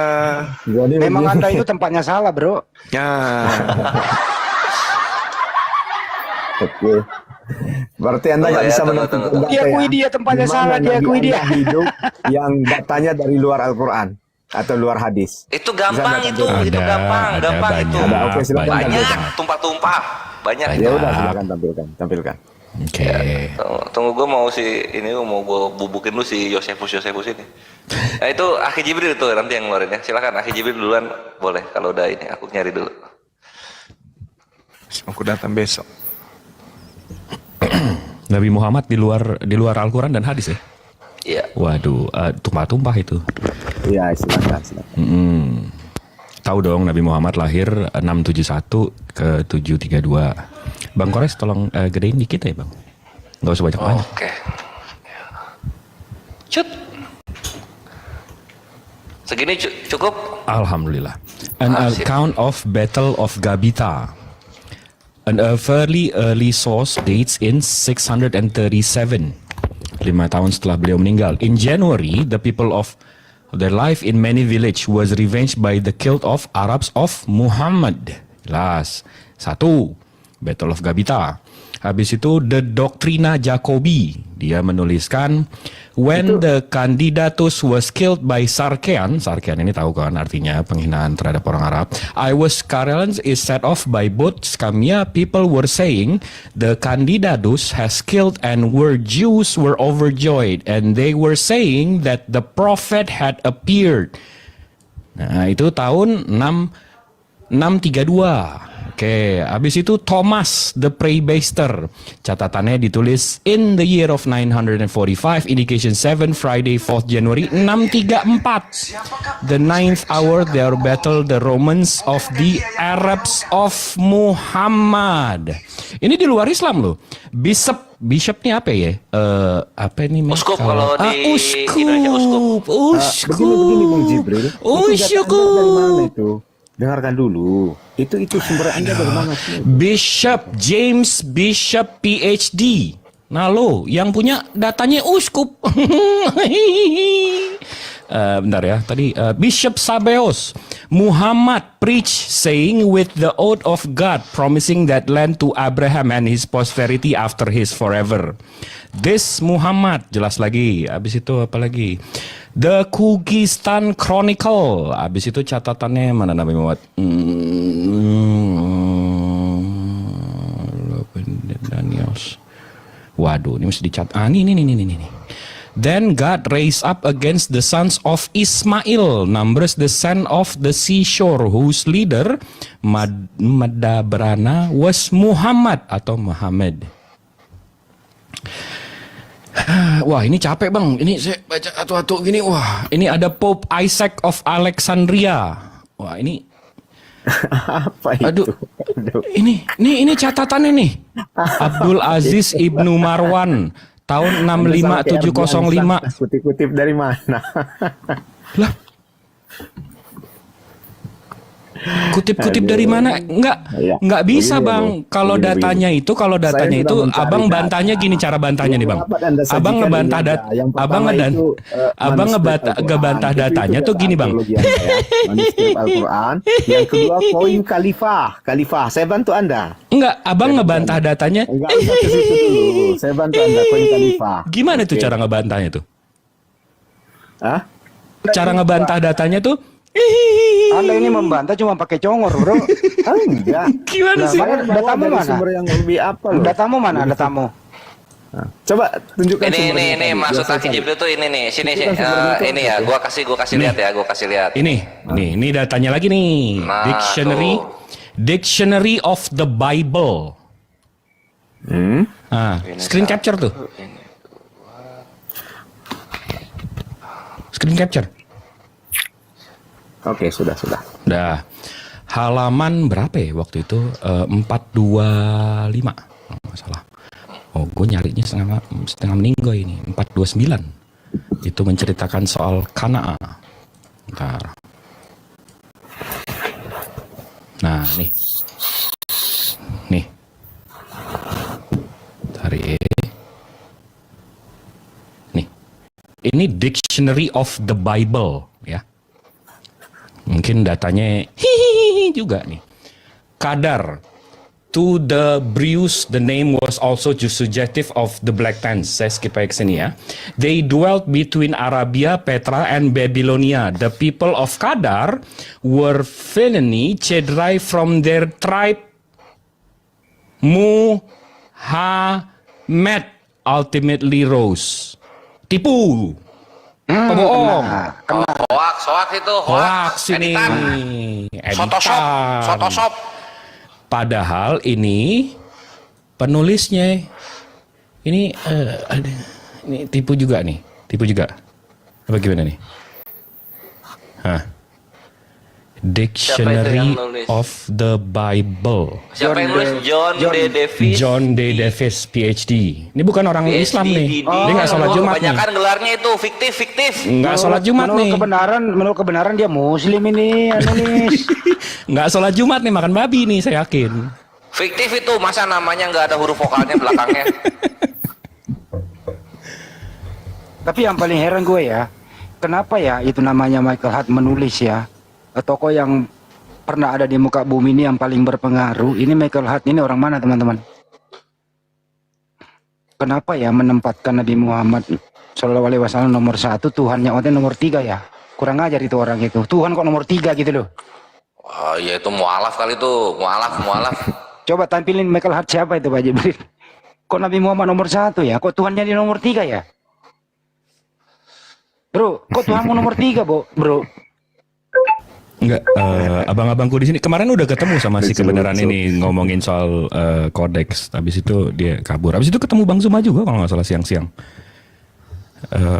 Ya udah, itu aja. Makanya saya izin. Selalu butuh bantuan Anda semua. Bro, Tuhanmu kalah sama Gandhi.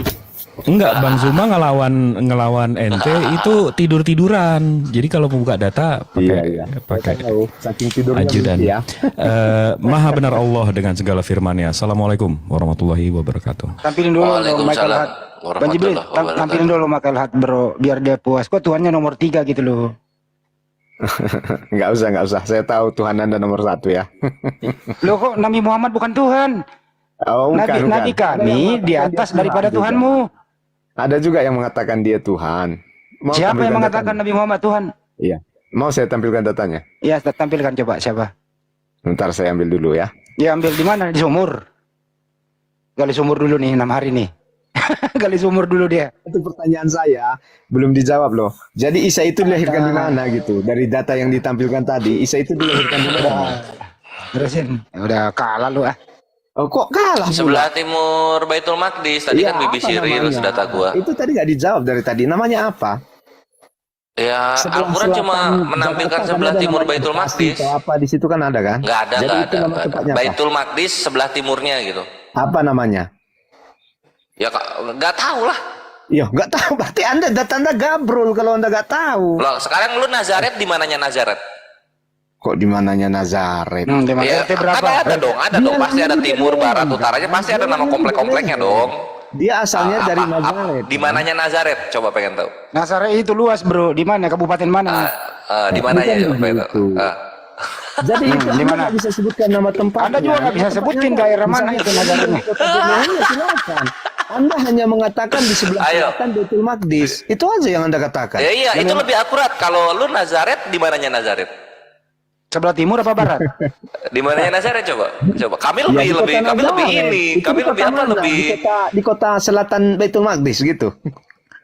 di mananya coba? Ya udah di kota Nazaret. Di Nazaret. Di mananya Nazaret? Di mananya? Di timur, selatan, utara, atau di pusat gitu loh. Di mananya coba? Sekarang saya tanya Anda, itu di mana? Sebelah Nah, selatan kalau Baitul kita kan Maqdis, di mana gini itu? kalau kita jawabannya di mana lahirnya di Baitul Maqdis, di mananya di sebelah timurnya. Nah, gitu. Kalau Di kalian berarti dia lahir di Baitul Maqdis. iya sebelah timurnya Baitul Maqdis. Nah, kalau lu Nazaretnya di mananya Nazaret? Kores. Untuk apa? Kebetulan. Menghalalkan untuk menang. Di sini kita diskusi nih Kores. Tapi Bukan saya masalah. heran kok ya. Tapi gini loh bro kebenaran. Tapi Anda- saya saya heran akui, ya. Anda pendebat Kebenaran umum. tar dulu. Thank you, tapi thank you, saya Bre, heran thank you, Bre. kepada Anda itu loh. Kok percaya ada manusia melahirkan Tuhan? Itu intinya bro. Kok Anda percaya gitu loh? Kok Anda percaya ada manusia melahirkan Tuhan? Kenapa Anda percaya itu? Itu intinya sebenarnya. Diam. Gali sumur. Subuh jangan gali sumur, ini subuh ini.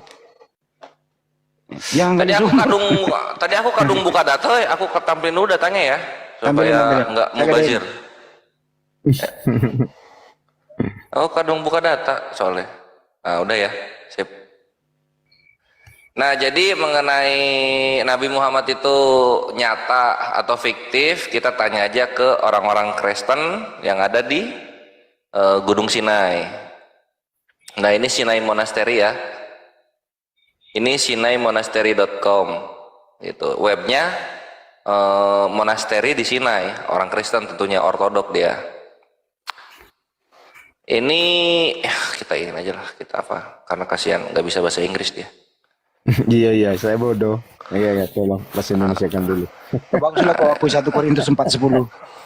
Nah, di sini ya. Bodoh di Kores. Iya kebetulan. Ya tanpa Nah, kau ini. ngomong itu memang Korintus yang ngomong kok, kamu bodoh. Iya betul. Saya nggak Nah, menyangka. di sini dikatakan begini ya. Menurut tradisi yang dilestarikan di Sinai, Muhammad mengenal dan mengunjungi biara serta para bapak Sinai. Al-Quran menyebutkan situs suci Sinai. Paten yang diberikan Muhammad kepada biara suci Sinai pada tahun kedua Hijriah bertepatan dengan tahun 623 Masehi. Sebuah delegasi dari Sinai meminta surat perlindungan dari Muhammad. Hal ini dikabulkan dan disahkan olehnya ketika dia meletakkan tangannya di atas dokumen itu. Surat perlindungan dikenal sebagai Astinem. Nah, gitu. Ini mungkin ini monasterinya fiktif mungkin, cuma nggak apa-apa. Ini ya, tapi ini salinannya ya, yang aslinya ada di Turki. Oh, itu ada di Turki ya, Oh iya, oke. Jadi kopiannya karena waktu di Kekhalifahan Utsmaniyah, khalifah meminta yang aslinya terus diganti dengan yang kopian gitu. Ini satu. Nah, terus berikutnya ada yang sekarang di sini. Ini Kronika Propetika. Yang nulis siapa? Yang nulis adalah, aduh dia nggak bisa bahasa ini lagi. Gua gini Iya, aja. saya nggak bisa bahasa Inggris. Tolong terjemahkan. Kenapa lu tertawakan keterbatasan lu bro? Iya, saya kan lu kan bodoh. Mestinya lu Anda sedih, kenapa tertawa dengan keterbatasan? Maklum lah.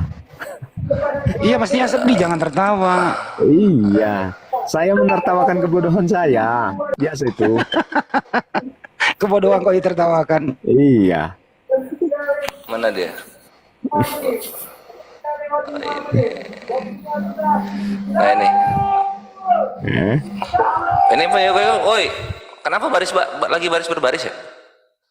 Di sini. Kronik Latinnya ditulis pada bulan April 883 oleh seorang sejarawan Kristen anonim yang dekat dengan istana Alfonso III dari Asturias, Spanyol. Ini berisi daftar penguasa Kristen dan Muslim di Spanyol, sebuah kehidupan Muhammad yang sangat merendahkan yang menggambarkan dia sebagai seorang nabi palsu yang klasik gitu. Jadi dia menuliskan bahwa nabi ini nabi palsu gitu, nabi kita ya, sebagaimana Kristen Indonesia lah, karena ini Latin punya. Nah di sini dikatakan begini. Ngutip data dari mana aja, Kores? Ya ini Kristen Ya, Latin yang punya. Data yang Anda tampilkan sekarang nggak mendukung loh. Berarti Anda Enggak. ngutip aja ya. Ini here begins the genealogy of the Saracens gitu. Inilah genealogi dari Saracen. Nah kita copy ya. Ini kita copy dari sini aja lah. Nah di sini ya. Sekarang data yang Kita terakhir translate Anda dari sini. tampilkan nggak mendukung Anda. Abdul Al-Malik melahirkan Hisham. Hisham melahirkan Muawiyah. Muawiyah melahirkan bukan. Ini udah ke bawahnya. Itulah Nah dari sini aja. Nah dari sini ya. Perhatikan. Hashim dan bin Esmis. Hisham melahirkan Abdul Muthalib. Abdul Muthalib melahirkan Abdullah. Abdullah melahirkan Muhammad yang mereka anggap sebagai nabi. Kristen Latin mengakui. Mengakui Gitu. tunggu. Apa? Tertawa menderita, bro. Kurang nggak? Kalau kurang nanti gue tambah lagi nih. Iya, sebagian data menampilkan tadi yang saya baca sih. Mantap semua data Anda, mantap. Mantap ya. Satu lagi sekarang. Tadi yang dibahas itu Sebeos. Mantap Nah ini gue semua. tampilkan yang Sebeos ya. Sebeos. Ya lah bre. Kalau Semuanya kebenaran dalam harus ya. diskusi itu yang penting. Kamu sendiri ngomong terus loh, nggak ada data. Diam.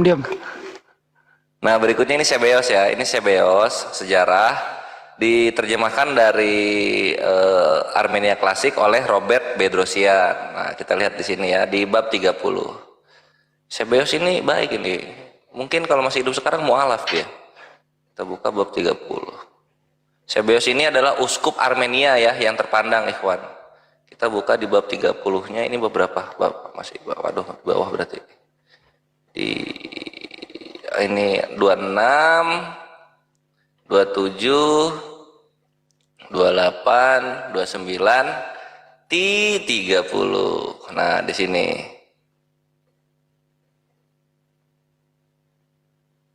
Nah, ini nanti diceritain, ini seru nih. Kita baca dari sini aja ya. Kita baca dari sini sampai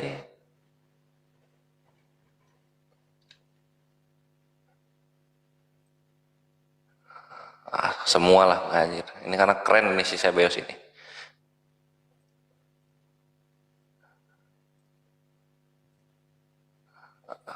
Kita copy, terus kita ke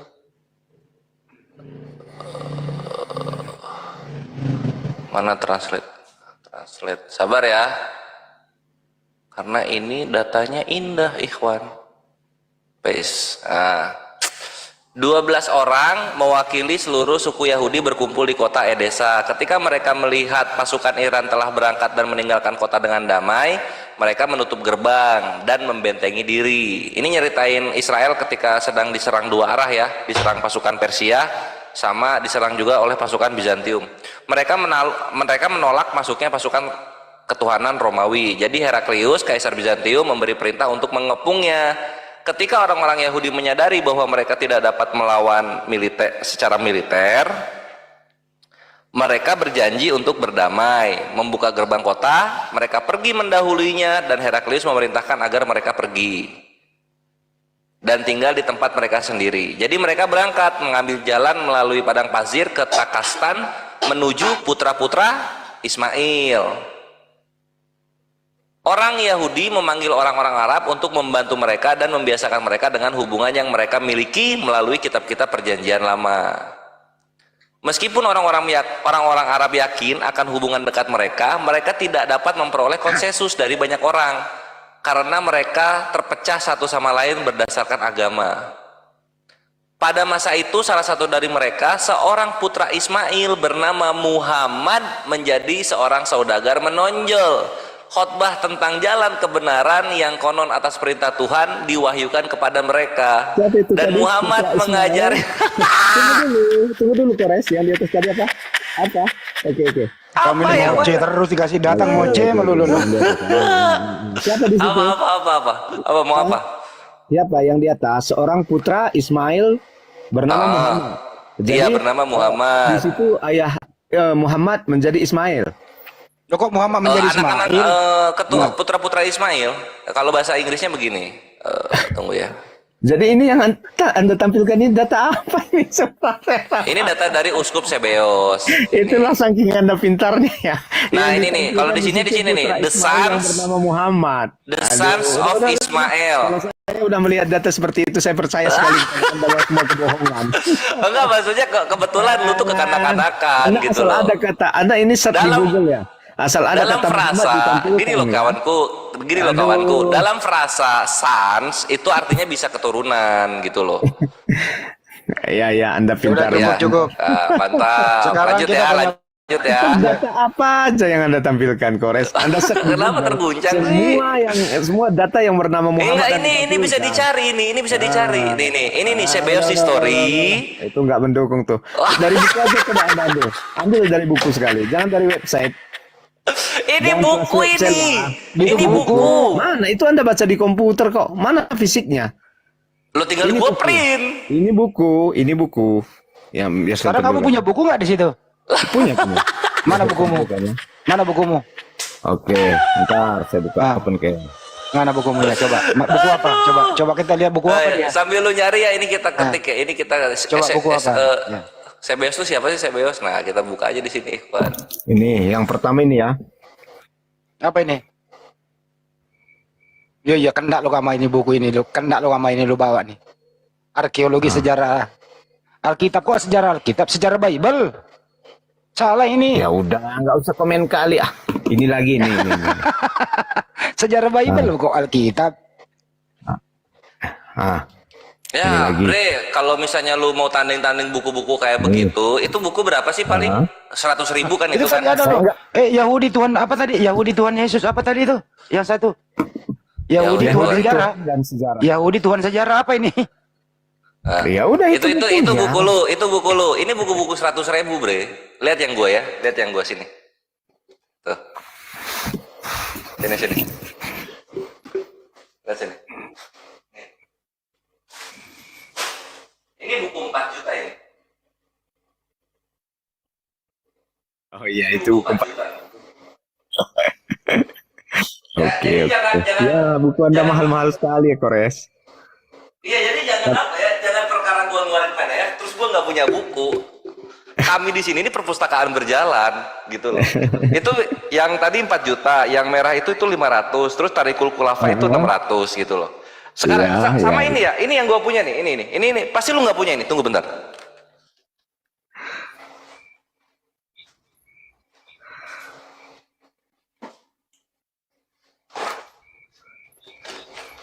Nah, lu lihat ini, sini, lihat sini, nih, apa ini? Nih, apa nih? Segede apa ini, lihat, segede apa ini? Lu tahu berapa ini? 600.000, 600.000. Itu buku lu 200.000 ke bawah semua, kawanku. Jadi jangan sombong kalau lu nggak tahu gua itu siapa gitu loh. Nih, dan ini yang terbaru ya, Anda edisi tahu saya kedua. siapa? Ini Anda LAI tahu gitu saya loh. siapa? Lu adalah Anda tahu pengepul saya siapa, buku-buku Kok? 200.000 ke bawah. Sekarang gini Res, pindahkan ke topik ya. Lu diam dulu. Res, pendapat Yahudi tentang Yesus, Res. Pendapat Yahudi tentang Yesus. Buka. Pendapat Yahudi itu, aduh, anjir jahat itu. Tunggu ya. Nggak apa-apa. Ya kita kan lihat tadi kan pendapat orang lain tentang Nabi Muhammad. Sekarang pendapat Yahudi siapa Yesus? Oke, tunggu Oke, sebentar. buka. Jangan nangis ya, datanya jangan nangis.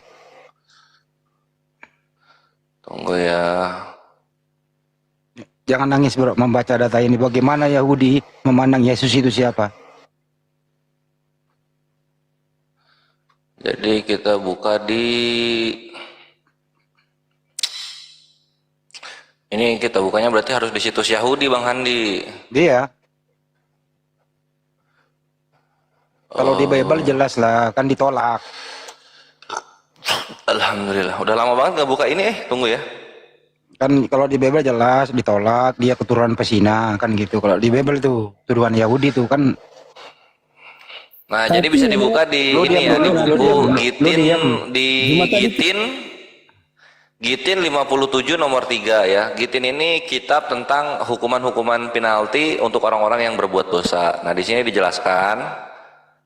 Ini kita translate aja ke Indonesia nomor 3-nya. Jadi kalau dalam Yahudi juga mengimani Yesus, dan inilah keimanannya tentang Yesus. Onkelos kemudian pergi dan membangkitkan Yesus orang Nazaret dari kubur melalui nekromansi. Nekromansi itu apa? Nekromansi itu kayak jalangkung, gitu. Jadi pemanggilan arwah. Nah, di sini jadi Yahudi itu mengimani Yesus itu dibangkitkan oleh rabi mereka Onkelos, bukan oleh Tuhan. Terus setelah dibangkitkan dengan cara nekromansi, Onkelos berkata kepadanya, siapa yang paling penting di dunia tempat Anda berada sekarang? Yesus berkata kepadanya, orang-orang Yahudi. Onkelos bertanya padanya, haruskah aku melekatkan diriku pada mereka di dunia ini? Yesus berkata kepadanya, kesejahteraan mereka harus kamu cari, kemalangan mereka tidak boleh kamu cari.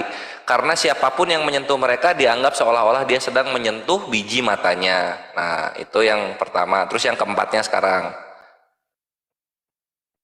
Nah, yang ini Gitin ya, Gittin. Onkelos berkata kepadanya, apa hukuman bagi orang itu? Sebuah eufemisme itu, jadi kata-katanya tuh diperhalus gitu. Untuk Yesus sendiri. Di akhirat Yesus berkata kepadanya, dia dihukum dengan kotoran yang mendidih seperti yang guru katakan, siapapun yang mengolok-olok kata-kata orang bijak akan dihukum dengan kotoran yang mendidih, dan inilah dosanya ketika dia mengejek kata-kata para rabi. Komentar Gemara datang, lihatlah perbedaan antara orang-orang yang berdosa Israel dan para nabi bangsa-bangsa di dunia. Sebagaimana Bileam seorang nabi menginginkan celaka bagi Israel. Terus salah. Ini, nah di sini menginginkan celaka bagi Israel, sedangkan Yesus orang Nazaret seorang pendosa Yahudi menginginkan kesejahteraan mereka, gitu. Jadi Yahudi mengimani Yesus dibangkitkan, dan Yesus pun dibangkitkan untuk dihukum di kotoran mendidih, gitu. Itu satu. Bang Andi sih nanyanya yang begini-begini, gua kan nggak tega orangnya. Ya kan tadi dia bertanya bagaimana Nabi Muhammad dengan pendapat orang lain. Ya boleh dong. Diam dulu. Google itu, tulisan. Diam dulu. Bagaimana pendapat Yahudi tentang Yesus, kan wajar saja. sih. Ya silakan terusin. Bisa Terus berikutnya Yahudi juga ini ya. Nah di sini dibilang di Sota 47a. Nah ini tunggu. Ini aku ini dulu deh. Sota 47a. Terus ada juga di Mishneh Torah. Tapi kitabnya belum ada. Tunggu. Terus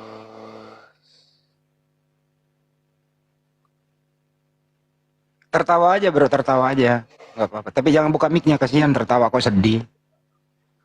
nah ini juga ya di Sabat ada. Terus Di Selebes. Ya tertawa aja, tapi jangan dibuka mic-nya, kasihan kamu. Kenapa Ini saya dah, diam. kasihan? ini. Nah ini 3 lah gua buka ya. Ini 3. Kalau begini caranya di meet terus, saya permisi aja ya. Nggak ada gunanya. Jangan kabur dulu, dengerin dulu datanya. Iya, kok kabur? Jumanya pun dah kabur. Tadi saya berdebat sama Juma, ini Juma kabur. Orang lagi sahur di Terima kasih ya. sana. Terima kasih. Lu jangan kabur dulu, wes. Ini baru soal kotoran Jumanya mendidih, udah kebenaran. kabur. Masih ada yang lain. Tinggal kedua malaikatnya Nggak mau. yang di sini. Ngapain lagi saya di sini? Tadi saya berdebat sama Juma. Didatangkanlah Jibril, salah satu malaikatnya. Baru Handi Selebes, baru si Ntar diam dulu. Buka res. Nah berikutnya ini perkataan Yahudi ya. Sampai jumpa teman-teman. Saya mau istirahat nih. Nggak mau lihat Jumanya kayaknya udah bapak KO kandungnya Yesus menurut Yahudi. Udah KO. Nggak mau. Ya terusin aja, res, nggak apa-apa, terusin. Dia Oh monitor ya dulu. udahlah kalau gitu. Jadi ini ya, di sini dikatakan di Sabat 104b nomor 5. Jadi tunggu kita ini. Jadi ini ngebahas Ben Stada. Nah, kita translate ke bahasa Indonesia. translate full page aja lah. Nah, di sini. Mengapa mereka memanggilnya Ben Stada padahal dia adalah putra Pandera? Rabi Hisda berkata, suami ibunya yang berperan sebagai ayahnya bernama Stada, tetapi yang mempunyai hubungan dengan ibunya dan ayahnya bernama Pandera. Gemara bertanya, bukankah suami ibunya adalah Papos bin Yehuda? Sebaliknya, ibunya bernama Stada dan dia diberi nama Ben Stada menurut namanya. Gemara bertanya, tapi bukankah ibunya Miriam yang mengepang rambut wanita? Gemara menjelaskan itu bukanlah suatu kontradiksi. Sebaliknya, Stada hanyalah sebuah nama panggilan seperti yang dikatakan dalam Pubendita, yang ini tersesat setadda dari suaminya. Gitu. Jadi Yahudi juga mengimani ibunya Yesus, tapi ibunya Yesus itu dia punya suami satu, pacar satu, gitulah intinya. Nah, berikutnya ada lagi di sini. Di sini ya. Mana nih? Di sini. Nah, ini yang terakhir lah. Ini yang terakhir kita kasih paham. Mana dia? Kok hilang sih? Kayak mana? Oh, ini dia. Nah, ini. Ini Ibnu Ezra ya. Untuk Yesaya 63 nomor 1. Nah, kita ini translate kasan saja ke Indonesia. Jadi katakan begini. Siapa ini yang datang? Untuk Yesaya 63 nomor 1 ya. Ada yang menyebut hal ini dengan Mesias, yang lain merujuk pada malaikat Mikael, tetapi lebih tepat lagi ini mungkin merujuk pada Tuhan. Nubuatan ini berisi keputusan yang dibuat terhadap Edom, yaitu melawan kekaisaran Roma dan Konstantinopel, yang disebut orang Edom karena mereka menganut agama Edom, yaitu agama Kristen.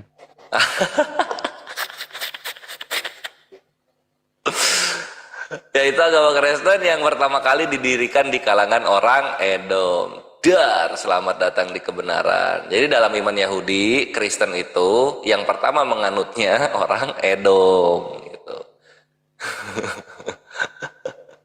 Ya, Jadi itulah. Jadi ada dua perbandingan data ya, bahwa beberapa tokoh-tokoh Kristen mengatakan Nabi Muhammad itu seperti itu. Terus dikasih perbandingan menurut Yahudi Yesus seperti itu. Itu perbandingannya loh. Kenapa lu kabur? Tuh. Nggak kuat dia, karena kan di otak, ketika mereka ibadah itu kan mereka kan di doktrinnya itu Nabi Islam itu fiktif, tidak ada yang mengakui, tidak ada fakta sejarah, sedangkan kita itu fakta sejarah, didukung oleh fakta sejarah gitu dia.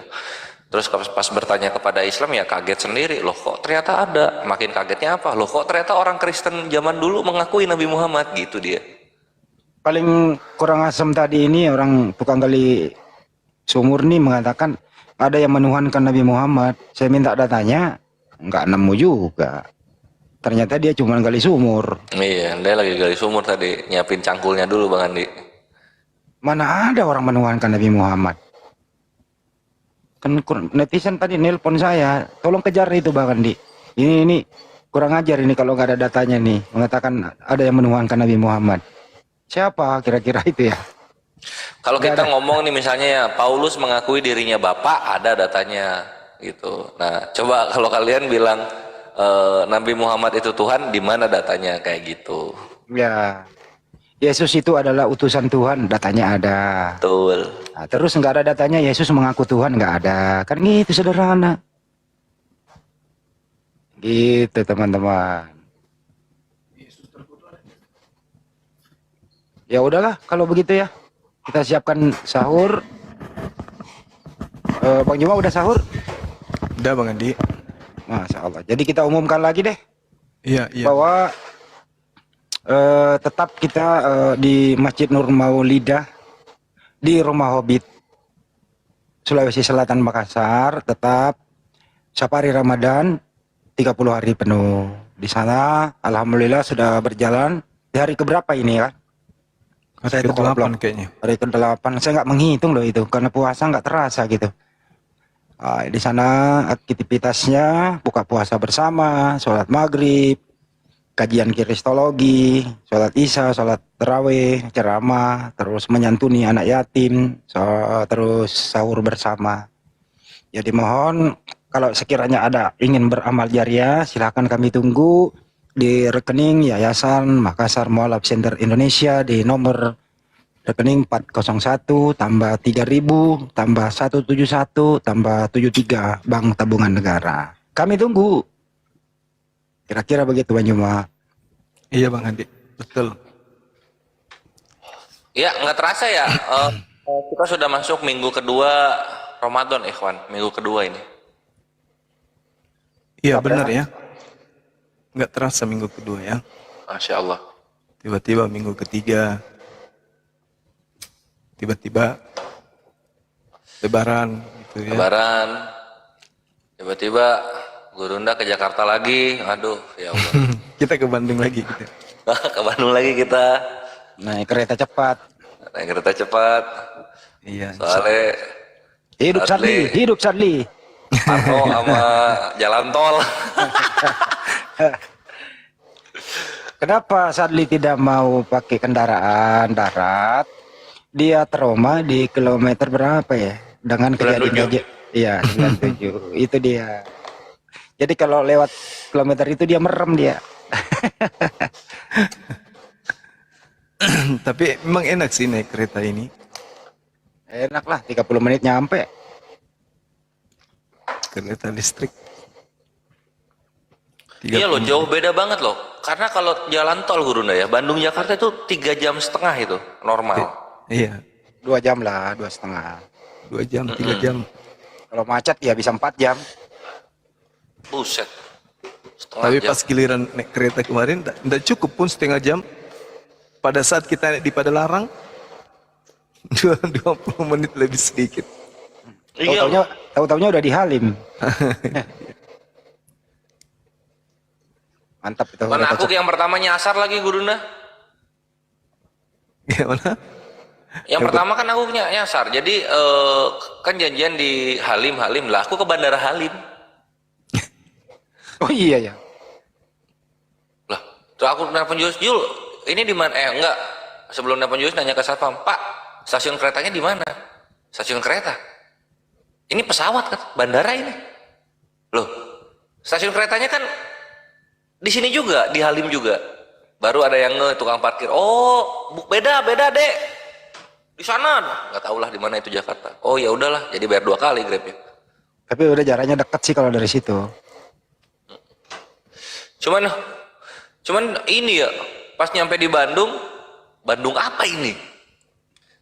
Kenapa ini seperti Boyolali? Memang nggak Di ujung ternyata. Belum masuk Bandung itu. Ya pada larang. Kabupaten itu. Pada larang belum nyampe. Iya. Kita malah lewatin pada larang, ambil yang alur apa sih? Salah kita kemarin.